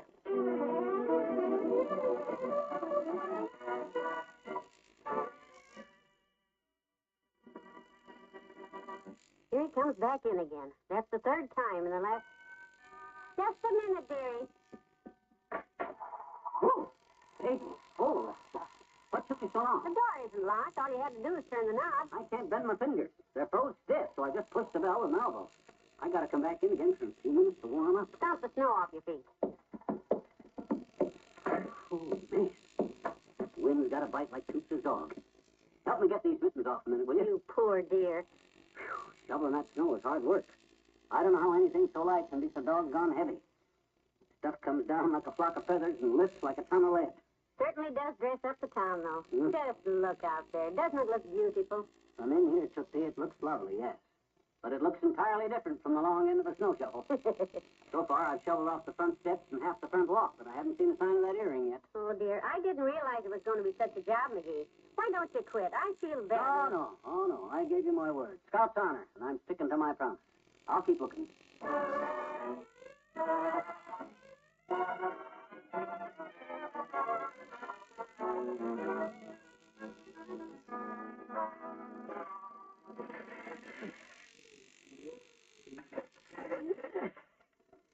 Oh, boy, this is murder. That practically cleared the whole sidewalk, and I still don't see any sign. Oh, there it is. Hey, Molly, Oh, sassafras. Piece of busted glass.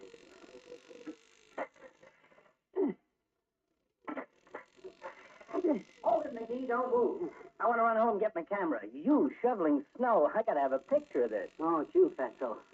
In a hurry, I hope. Nope, got all afternoon. Why don't you go back to the office and get a white coat and a broom and rent yourself out as a snowman? I would if I had a carrot nose like yours. And boy, is that beak of yours red. Blink your eyes. I want to see if it goes on and off. Oh, you are so comical. You're Bob Hope, Jack Benny, and Milton Berle all rolled into one, with 60 pounds left over. How did you ever get hooked into this snow goose? Well, I didn't get hooked. I volunteered.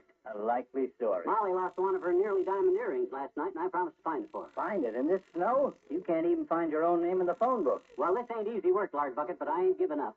I promised Molly Scout's honor, Eagle Patrol, and I can't back out. Because the Scout is trustworthy, loyal, helpful, friendly, courteous, kind, obedient, cheerful, thrifty, brave. And 40 years younger than you are. So go easy with that snow shovel, flab muscle. What do you mean, flab muscle? I'm solid as a rock. I'm fit, Fat. Sure you're fit. For the glue factory. I'll be a Boy Scout too, Sonny boy. I'll do my good turn. You gonna help me shovel? No, I'll drop by at dinner time and untie the knots in your back. So long, tenderhead. Well, he knows about tying knots. My gosh, if that earring don't turn up in the next few shovelfuls, though, I don't know where to look because... How's the coming, dearie? Any luck? No, I shovel the whole walk in both directions. All the way around the house. Oh, dear. Stand back. There's just about 2 more shovels full left. Oh, McGee, look. What? Right there, just where you picked up that last shovel full of snow. The earring. Sweetheart, you did it. You found my earring. Well, I told you I would. There you are, kiddo. When I make a promise, Scout's honor, I keep it. I know you do, dearie. You're just the most wonderful. Oh, stop, Molly. Not out here in the middle of the street. Don't be so shy. The neighbors all know we're married. I told them. You better get those wet shoes off. Come on in the house before you catch cold.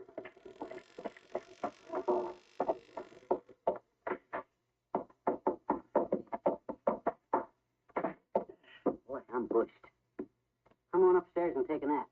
But hey, you know something? I not only found your earring for you, but I was the first guy on the whole block to clean the snow off the sidewalk. Look how neat it looks. Just wonderful. That ought to show some of them loudmouth neighbors that beat to the city last year about my sidewalk just because I let it pile up a few weeks. I'm so proud of you. Call me when dinner's ready, Tootsie. Bless his heart. I'll make it up to him. I'll bake him a hot apple pie. I'll call Mabel. Hello, operator. Give me Wistful Vista 3892. Poor lad. Hello, Mabel. Yes, it worked like a charm. But I feel so guilty about it. No, I just dropped it into the last shovelful of snow and let him find it there. He's so proud of having the first clean sidewalks in the neighborhood, so that makes me feel better. No more to still shoveling, is it? Better get your earring ready. Oh, aren't we awful?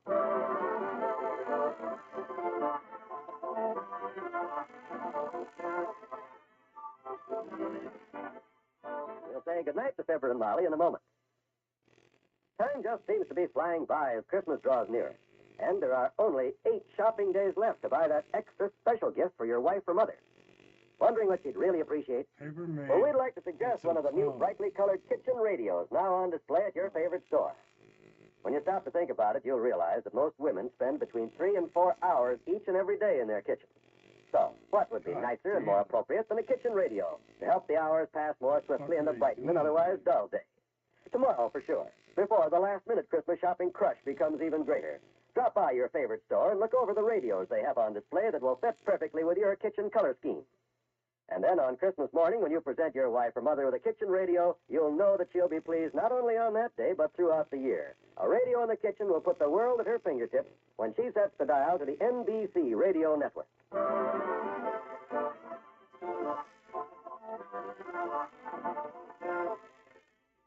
Hey, the next time we go to the movie, Molly, I'd like to see that compact picture. Compact picture? Mm-hmm. You know, compact little Sheba. Oh, no, McGee, that's awful. Yeah, well, I've been shoveling snow all day. I'm tired. Yes, you are. Good night. Good night, all.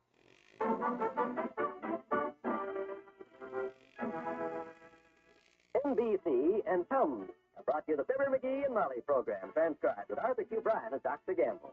This is John Wald, inviting you to be with us again tomorrow night for another visit with Fibber McGee and Molly.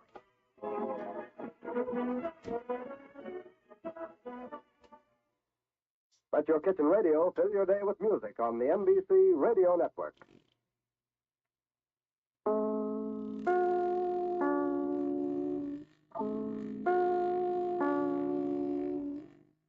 The Fibber McGee and Molly Show.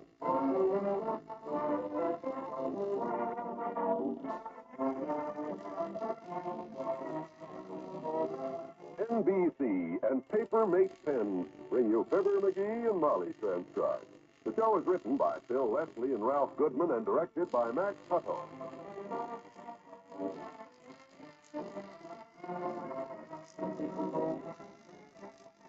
We'll join Fibber and Molly in just a moment. This Christmas, for just $1, you can give the gift of life itself to a hungry family overseas. For just $1, you can share your Christmas with fellow human beings, men and women and children whose only hope for Christmas is the hope of simply surviving, of defeating starvation, of just staying alive. Your dollar will send an 11-pound food package, the special CARE Dollar Food Kit. That's right, CARE will send in your name 11 pounds of life-giving food to a war-ravaged family whose lives depend on such gifts from you. This is government surplus food, made available to CARE by the Foreign Foods Administration. You pay only the shipping costs, $1. Don't put it off. The time is very short. Make your own Christmas happier by sharing with some hungry family overseas. Your gift of food may be the gift of life itself. Put $1 in an envelope with your name and address. Put as many dollars as you can afford in an envelope and send it to CARE, C-A-R-E, New York.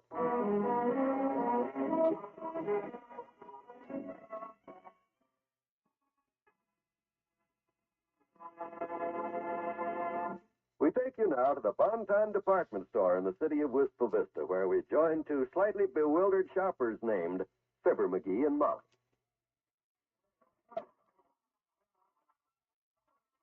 My goodness, this store is crowded today. Look at that mob over there at the elevator. Boy, they're packing them in there like sardines. Open that door with a can opener and take 'em out with a fork. Look at that guy with his stepladder trying to get on the elevator. Please, attention all shoppers. Elevator service in the basement has been temporarily suspended. The basement is full. Come on, let's get started with our shopping so we won't have to battle our way around here too long. You got your list with you? Yep. You got the orders? In the first. Good. Now remember, we agreed to shop separately and all fitting into each other's packages, right? Right. Now, it's no fun to know what you're going to get for Christmas before Santa Claus drops it down the chimney.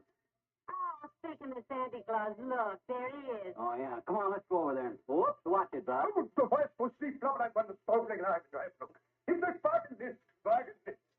he say? I think he said, excuse me. Yeah, it's crowded. Well, come on, Ma, let's talk to Santa Claus. I'm going to tell him what I want for Christmas. Oh, let's not bother him. He's probably... Okay, come on. Santa Claus, remember me? McGee, get off that poor man's lap. I've been a good boy all year, Santa, and I'd like my stockings full of candy. Okay, Johnny, but it'll sure be hard on your feet. For goodness sakes, it's the old timer. I thought them knees were awful bony. Hi, Johnny, what's new? Just doing some Christmas shopping, Mr. Oldtimer. Yeah, so you're the Bontown Santa Claus, eh? How'd you ever wind up in a job like this? Just unlucky, I guess. Sure like to get my hands on the fellow that was Santa Claus here last year, too. Why? All the stuff he promised the kids last Christmas and didn't deliver, I'm getting my shins kicked for this year. No kidding. Got a rough bunch of boys, huh?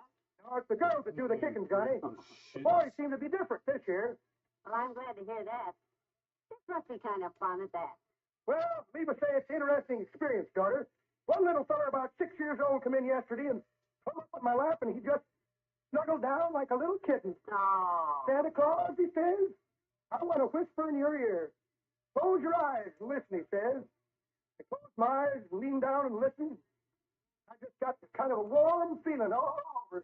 Kind of tugged at your heart, did he? Nope, the little rat set fire to my beard. Well, this job can be dangerous. What kind of presents are they asking for this year, old timer? Bicycles and electric trains, I suppose, as usual. No, the kids of today have changed, son. They're growing up. Yeah? I've been getting a lot of requests from kids that say, Santa Claus, please bring me Betty Grable. Got me worried. Well, why should you worry? Oh, gee, I kind of had my heart set on that. Uh-oh, here comes some more kids. Watch. Well, we got to start shopping anyhow. Come on, Molly. See you later. So long. All right now, Sonny, here next. Tell Sonny what you want in your stocking. If you say Betty Grable, I'll dump you in the back. He's cute to the children, isn't he? Yeah. You go that way, dear, and I'll go this way. And no fair following me. No fair following me, too, either. Because I got something very special in mind to buy you for Christmas, Tootsie. Have you, dearie, what? Nah, never you mind. This is going to be a real surprise this year. You just trot along. Okay, lover. I'll stay away from you. I love surprises. I knew what the heck to get her this year. My ideas and my money don't jive. Wish I could find a nice $10 diamond Carrara.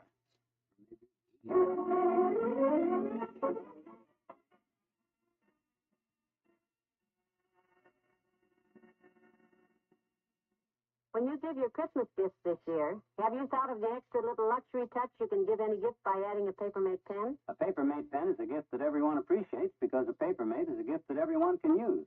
It's the pen that's approved by bankers and school principals. A pen that can't leak or smear or transfer. Papermate pens come in 7 different color stylings. They make mighty handsome color combinations with the fancy wrappings on your gift boxes. Just tie a Papermate pen on each package and see what a nice touch it adds to even the most expensive gift. And don't forget that a Papermate pen all by itself makes a mighty welcome Christmas gift, too. You'll probably be scurrying around, as most of us are, buying gifts for the milkman, the postman. Yeah, and Uncle Ed and Cousin Rod and Mrs. Jones's boy in the service. And they'll all love Papermate pens. The Papermate comes with a free gift box, and you can buy them everywhere for only $1.69. And take a look at the Papermate desk set, too. It's a beauty. So give a gift you know they like. Give a Papermate pen.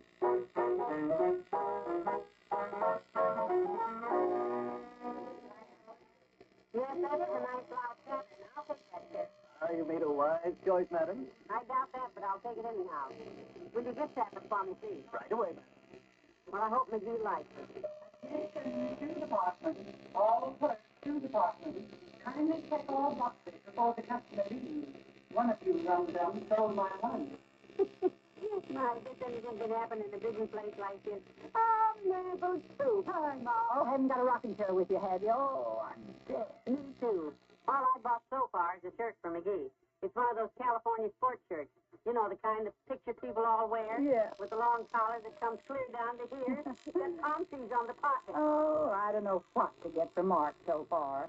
He's so hard to buy clothes for. Nothing's ever right for Mark. Too particular, you mean? No, his shape's so funny. The only thing I can buy him that fits him right is a necktie. What you going to get from Fib this year, you know? No, he's going to surprise me, he says. Oh, murder. Mort did that to me one Christmas. Big surprise, he says. Know what he bought me? What? Hand-painted abalone shell table lamp. Oh, my. With matching ashtrays, no less. Oh, dear. The painting on it was lovely. Clear around the shade, it said, "Greetings from Pismo Beach, California." I buried it in the backyard. I don't blame you. It sounds pretty awful. McGee's not quite that wild. He surprised me last year with a bottle of perfume. And the year before that. Uh-oh, here he comes. Yeah. Don't say anything about me buying. Hello, dearie. Oh, hi, kiddo. I didn't expect to find you here in the men's. Oh, hi, May. Hi, Fib. Oh, I was just helping Mabel look at some presents for Mort. Mm-hmm. I haven't quite decided on your present yet. Here's your package, madam. I'm sure he'll like the shirt. Huh? Oh, your package, madam. Mabel, there's your package, the shirt for Mort. Huh? Oh, yes, the shirt for Mort. The shirt for Mort. Yeah, of course. Get it here. Well, I'm going to look around some more, Molly. I haven't found your surprise yet. Meet you up front, dearie. Okay. So, bought me a shirt, huh? Hope it's one of them California sports shirts like the rich people wear, with the long collar that comes down to here and the palm trees on the pockets. Sure wish I knew what the heck to buy for her this year. She's... Whoops, watch it, Bob. Da warst du schmalziger für ein Rundpulverstätten, du Stupen. Yeah, very proud of it. Das Lager hätte ich vor. Yeah. Wonder if I ought to surprise her with a bottle of perfume. No one surprised her with perfume the last 3 Christmases. Maybe they got something down this aisle here for women. You look lost, sir. May I help you? Oh, no, I ain't lost this. I know where I am. I'm just... You're looking for a Christmas present and you don't quite know what to buy, do you? Well, yeah, you might put it that way. I'm just looking... For your wife? Yeah, I want to surprise her, you see. I know exactly what you have in mind. Well, good for you, because personally, I ain't got the faintest. Oh, we have some just beautiful things under the counter here. Oh, you just wait. Well, now, what kind of things? Oh, wait till I show you these gorgeous imports. Look at the silk negligee. Huh? Look at these gorgeous slips. Oh, sure. Yeah, aren't they delectable? Oh, my gosh, I couldn't. Well, I mean, holy smokes. They're all handmade. You'll love them. Well, gee whiz, I mean, And here, if you step right down this way and let me show you the nightie on the model. Oh, on the model. Right down here, the wax model at the end of... Where did that man go?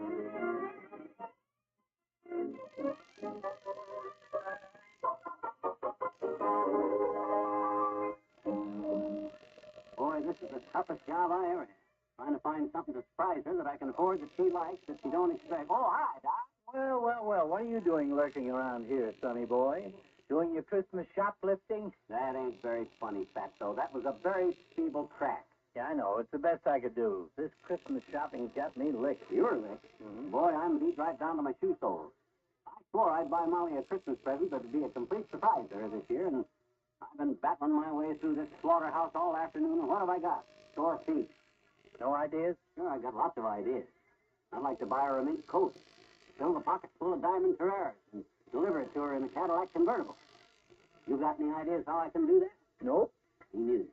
You want to surprise her, huh? What'd you give her last year? Perfume.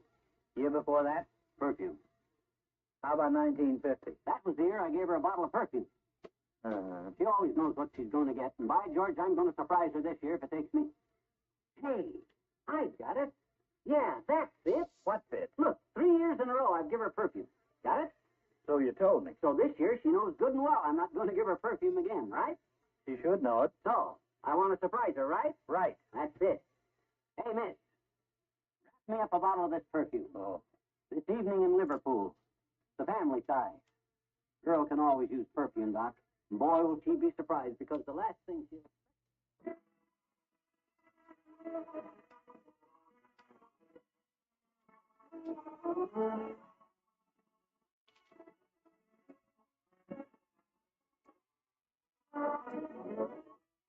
Fibber and Molly will be right back. Friends, if you haven't mailed your Christmas gifts and greetings yet, it's later than you think. Post offices everywhere will soon be overflowing with mail. Do it now. Mail today. You can still get them there in plenty of time for Christmas. And for out-of-town delivery, you can be sure by using air mail or air parcel post, the speediest services available. And don't gamble on flimsy packaging in the Christmas rush. Pack your gifts in strong, durable boxes, wrapped in heavy paper and tied securely. Address them in ink on the wrapper. Avoid using address tags. They may be lost in transit. If you use gummed address stickers, it's a good idea to enclose a copy of the address and return address in the parcel. Be sure to use correct zone numbers. They're part of the address and help to speed your mail to its destination. You can help to get your greetings there on time by tying out-of-town local Christmas cards and letters in separate bundles with stamps facing the same way, and label each bundle with the out-of-town and local facing slips furnished you by your letter carrier.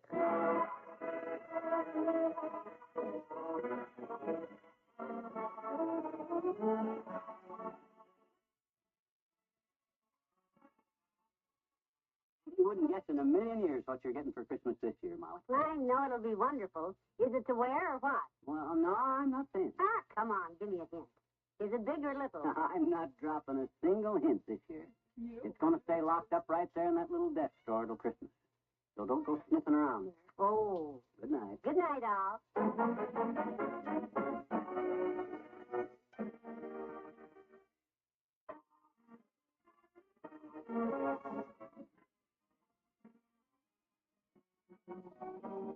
NBC and Paper Mate Pens have brought you the Fibber McGee and Molly program transcribed. With Bill Thompson as the old-timer and the man with a heavy accent, Arthur Q. Bryan as Dr. Gamble, Natalie Masters as the sales lady, Bob Bruce as the clerk, and Elvia Allman as Mabel Toops and the store announcer. This is John Wald inviting you to be with us again tomorrow night for another visit with Fibber McGee and Molly.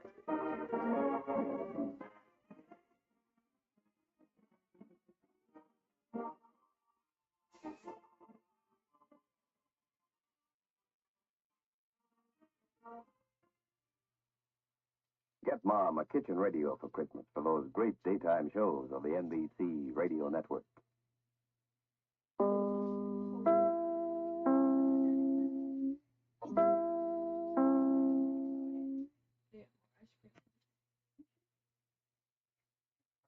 The Fibber McGee and Molly Show.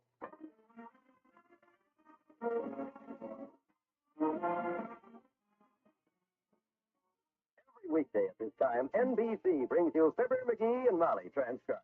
The show was written by Phil Leslie and Ralph Goodman and directed by Max Hutto.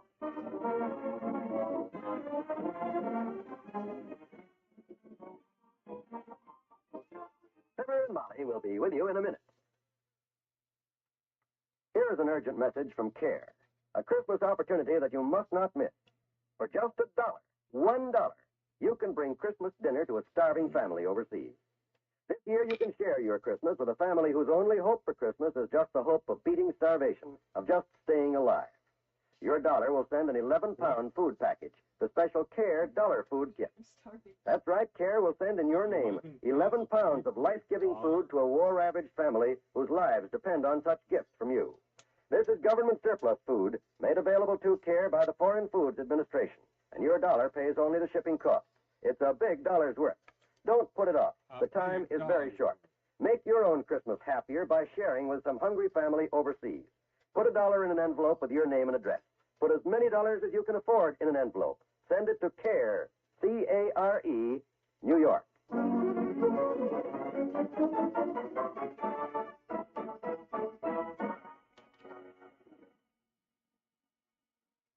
Did you ever try to talk on the phone with your husband in the room? You did? Well, does he behave like the husband in the living room at 79 Wistful Vista? Listen. Well, I knew she was, Monica, but... No, really? Finally made it, huh? What'd she say? What is it? What'd she say? Please, dearie. Uh-huh. Uh-huh. Oh, I know for months, but none of the girls ever thought she'd make it. Make what, kiddo? What? What'd she say? Just a minute, Monica. Please, McGee, I'm talking on the phone. I know, but you were so excited I was wondering This would not interest you, believe me. Well, how do you know? I'm interested in lots of things. Well, if you must know, she said that Henrietta, who's been looking for months, finally found some baby pink thread to match her camisole. Now she can sew that broken strap back on. Oh, them. No, Monica. That was McGee. No, he went back to his paper. Yeah. What? Gee, that's right. Today is the day. I forgot all about it. 30? Well, I guess that calls for congratulations. Thanks for reminding me. I'll be there. Bye. This is awful. What's the trouble? Monica having a birthday and forgot to hint about it 2 weeks ahead? She sure likes that number 30 the way she hangs on to it year after year. She wasn't talking about her birthday. She was telling me about the Ladies' Club Christmas Fund. Today's the day we're to turn in our profits on the $10 we each invested. Oh, that. And the highest amount turned in so far was Mrs. Spradley with $30. Ah, that old mud hen. Her of all people. I was hoping I'd do the best. Oh, dear, I never should have let you invest that $10 for me, McGee. How much did I run that 10 up to? It's right there in the sugar bowl. 90 cents. 90 cents, is that all? Why, I got $30 for the ring I bought for my first investment. Oh, I lost that on the camera contest film and stuff, didn't I? I just don't know how I'm going to face those women tonight, McGee. Mrs. Spradley with $30 for the Christmas fund and all my good friends sympathizing with poor Mrs. McGee. Oh, no, they don't. I couldn't stand it. I'm just going to resign, that's all. Oh, no, gee whiz, kiddo, you don't have to go and do that. You're right, I don't. When they see what I've done with my $10, run it right down to 90 cents, they'll throw me out. Well, I won't let them. I'll take $10 of my own money and give it back and quit. Gee, kiddo, I didn't know you were going to take this thing so much to heart. Look, what time is that meeting tonight? 7 o'clock. It's only 5 now. That still leaves 2 hours. For what, to get out of town? No, sir. To take this 90 cents here in the sugar bowl and run it up to at least more than the highest so far, which is old lady Spradley. That old gobbler. It's no use, McGee. I can't possibly see how you're going to run 90 cents up to $30 in 2 hours. Well, that's my worry. You just give me the 90 cents. I'll invest it. I'll come back with that dough, or my name ain't Fibber McGee. Look, Sam, let's just forget it. You're only going to get into a lot of trouble. I won't get in trouble. Come on, Molly. Give me the 90 cents. All right. What else can I do? I just can't go to that meeting tonight and hand them 90 cents. You go to that meeting and hand them over $30. I'll pull you out of this, kiddo. Don't you worry. Don't I always get you out of a tight spot when I get you into one? Well, just don't get me into another one, getting me out of this one that you got me into by trying to help me out of it again. Here's the money. 60, 70, 75, 85, 90. Okay, now you just relax, baby. Don't you fret a bit. I'll think of something. Don't you worry. You just stand by. Old lady Spradley is high with $30, huh? Yes. Well, I'll be back as soon as I make $30.01. Here's your coat, dearie. Good luck. I don't need luck. All it takes is a little brain work. That's what worries me. I've seen that little brain work. Don't do anything rash now. Don't you worry. You'll be at that meeting tonight and with the most money, too. Even if it takes me the whole 2 hours to make it. I'll see you later. Bye. Bye, dearie. Don't invest it all in one deal. And whatever happens, save a dime for the phone call. I'll be waiting. He's going to run 90 cents up to $30 in 2 hours. If that isn't the silliest. Oh, I don't know. I never would have thought he could take $10 and run it down to 90 cents, so maybe he can run it the other way. But I have my...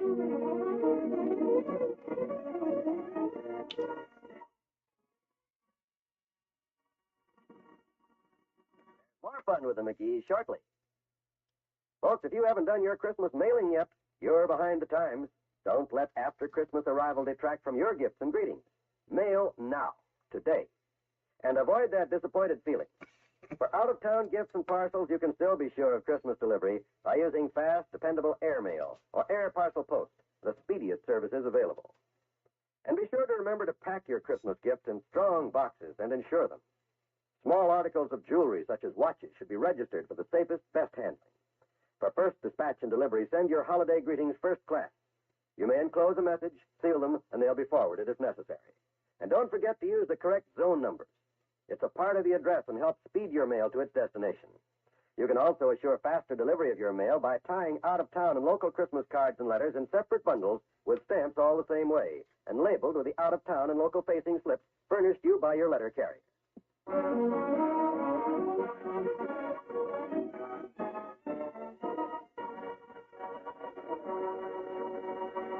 Oh, dear, 6 o'clock. He's been gone over an hour, and this whole thing is just ridiculous. I hope he hasn't gotten into some kind of a jam. Oh, thank goodness. Hello, dearie. Don't get excited. Just tell me where you are, and I'll be right over to... Oh. Hello, Mrs. Spradley. Yes, I'll be at the meeting. Yes, Monica told me. Yes, $30. That's lovely. Good for you. Me? Well, I don't know how much money I'll have yet. A sizable sum, I'd say. My husband is handling my investment for me. Yes, I'll be there. Bye. Darn her anyhow. She'll be just impossible with the $30 that she gets in. Hey, kiddo, I'm back. Where's the sugar bowl? Quick. McGee, where you been? You look so cold. What have you been doing? Never never mind that. I invested the dough. I can't explain now. Where's the sugar bowl? Oh, here it is. What? What are you doing? There you are, kiddo. 1480. 1480, but how? I can't stop now. I'll lose the investment. I'll be back later. Goodbye. Of all the crazy goings-on, what? I thought so. Probably just remembered it's dinner time. Hello, my dear. Dr. Gamble. Was that McGee that flashed by me as I was coming up the steps just now? Yes, it was, Doctor. I thought so. Somebody yelled, "Hi, a lot bucket," and disappeared in a cloud of dust. What's his hurry?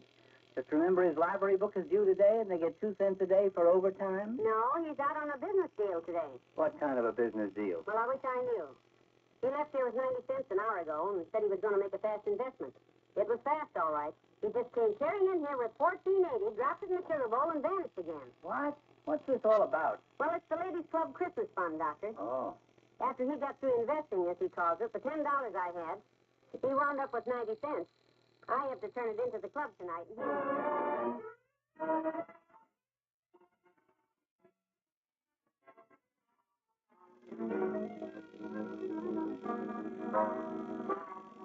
don't worry, my dear. The next time he comes in, I'll simply make him sit down and explain what he's doing, because he can't... I'm back again, Molly. Quick, where's the sugar bowl? Quick, Doctor, say something before he gets away. Just a minute, McGee. I can't, Pasto. I can't stop for a minute. There you are, Molly. $7.90. McGee, what's this all about? No time for questions, Doc. I gotta run, kiddo. Oh, see you later. McGee!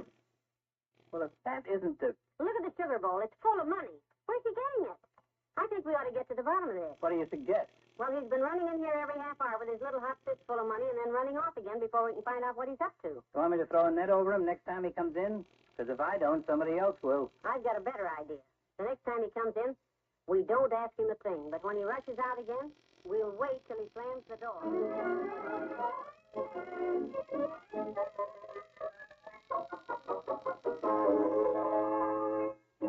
Get ready, Doctor. Here he comes. Now remember, be nonchalant. Okay, Molly, I'm set. Here I am again, kiddo. Where's the sugar bowl? Same place as usual, dearie, right there on the coffee table. Oh, yeah. There you are.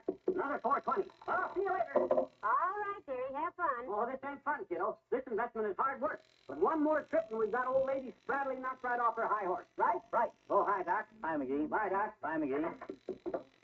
Ready? All set. That's don't. Yeah, here's yours. Let's hurry.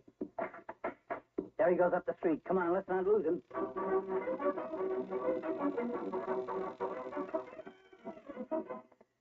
Where is he? Where is he? You see him? Darn it, I lost him when he turned this corner. Maybe he went into Framer's drugstore. Oh, dear. Here, let's go ask the Santa Claus on the corner there. Maybe he saw me. Wait a minute. That's an odd-looking Santa Claus. Just a red hat and a beard and a business suit. Pardon me, St. Nicholas. Step aside, Pasto. You're blocking my sign. McGee, is that you under that beard? I'll be with you in a minute, kiddo. Merry Christmas, folks. Step up and help the Ladies' Club Christmas Fund. Help buy toys for the orphanage. Toss your change in the saucepan. Heavenly day. Well, I'll be... Thank you, sir, thank you. Merry Christmas. Let's see, Molly, $4.20, $4.25, $4.60, $5. That's it, kiddo. We beat old lady Spradley by $1.90. $31.90 we got. Oh, McGee, you're wonderful. Well, just shows you what you can do with 90 cents if you invest it properly. My boy, I have to doff the old Humbird to a real Sharpie. You're a good man for the Ladies' Club to have. Mitchin, here's the $5, Molly. Thank you, sweetheart. Now take off that silly hat and that mangy beard and come on home. And give up a good corner like this? You got the Ladies' Club money. You go on home. From here on in, I'm in business for myself, kiddo. What? Step up, folks. Help the needy. That's me. McGee. Come on, folks. Every little bit helps. Throw something in the pot, boy. Okay, Molly, I'll go quietly.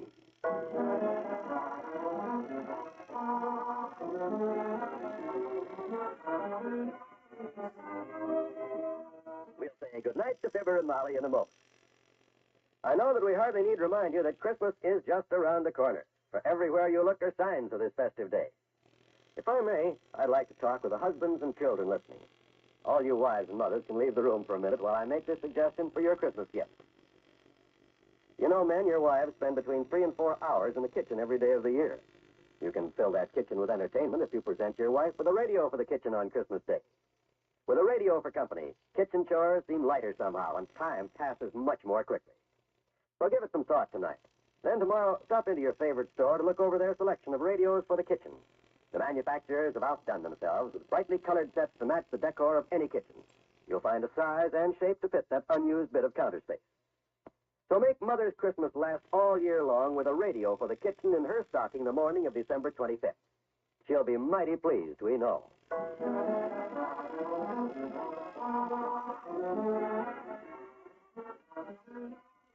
Well, as they say on the radio, McGee, that's 30 for tonight. That's 31.90, kiddo. Yes. Good night. Good night, all.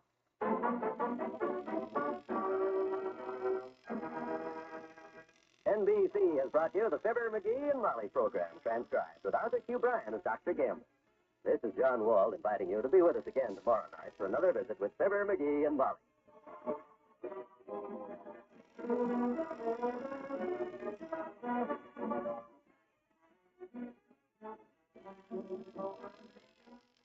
Mom needs a kitchen radio for Christmas and for the daytime shows on the NBC radio network.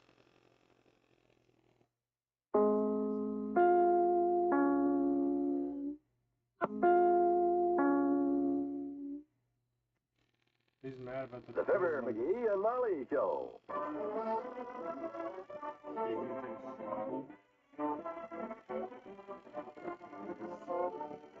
NBC and Paper Mate Pens bring you Fibber McGee and Molly transcribed. The show is written by Phil Leslie and Ralph Goodman and directed by Max Tuttle.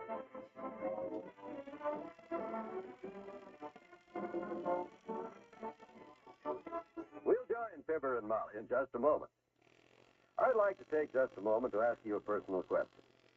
What does your future look like? Do you dream of retiring to a nice, cozy place in the suburbs later in life? Or do you want 5 acres in the country life? One thing for sure, in either case, whatever your plans, you're going to need money to buy those dreams. So why not start saving for your future now by investing in United States savings bonds? Save a little at a time. Save it regularly on the payroll savings plan. It's a wonderfully simple way to save. Mighty painless, too. Just ask your employer to set aside a couple of dollars from each one of your paychecks, any amount you wish each payday. That way you won't even miss it. And when there's money enough for a savings bond, your employer buys it for you automatically. And when those bonds mature, you'll have your nest egg. Because savings bonds pay you back $4 for every 3 you put in. Extra dollars for your retirement. Make your future more secure by investing in United States savings bonds on the payroll savings plan.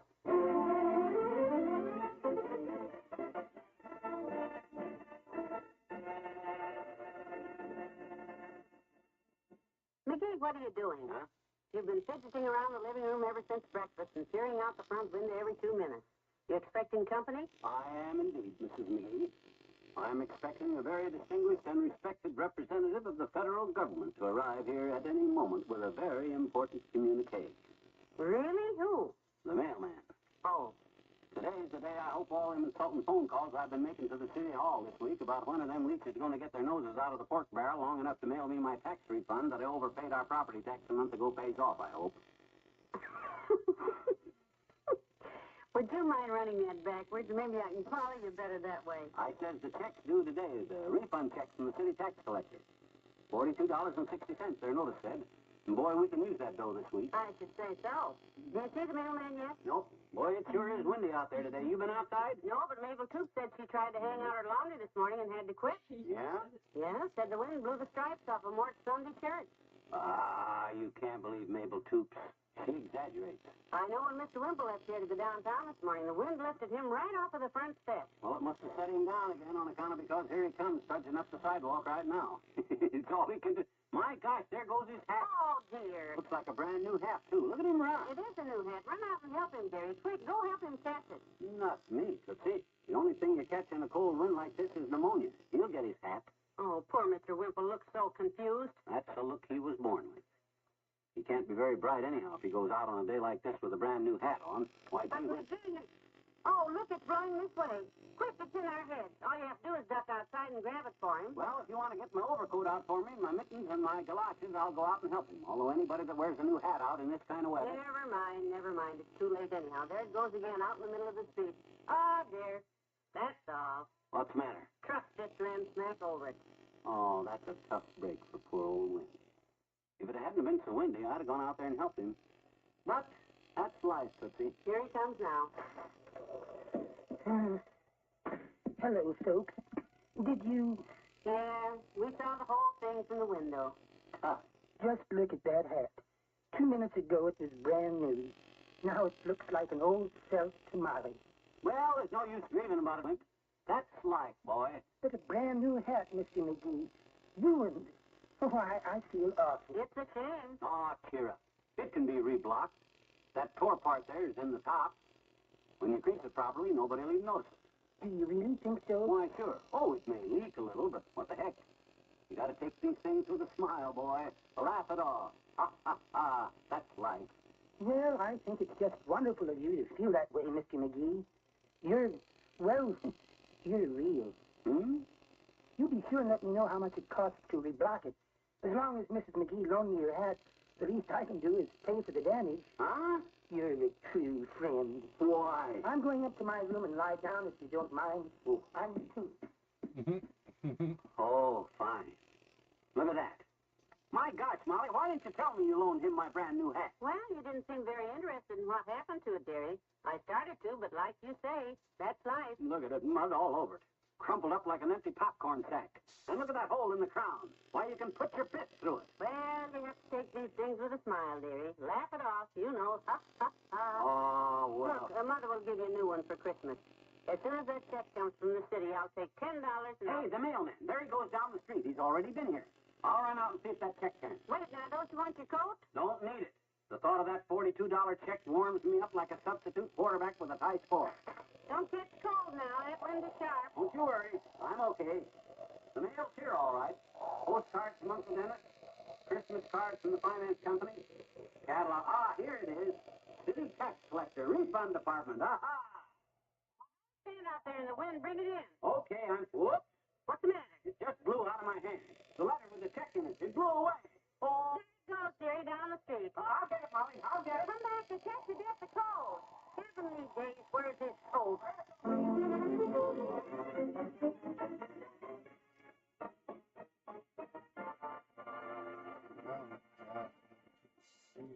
Well, it's just a week from today, you know. 5 more shopping days till Christmas. Right. And shopping is going to get rougher and rougher from here on in, baby. But you can make your shopping a whole lot easier, folks, if you give paper-made pens for Christmas.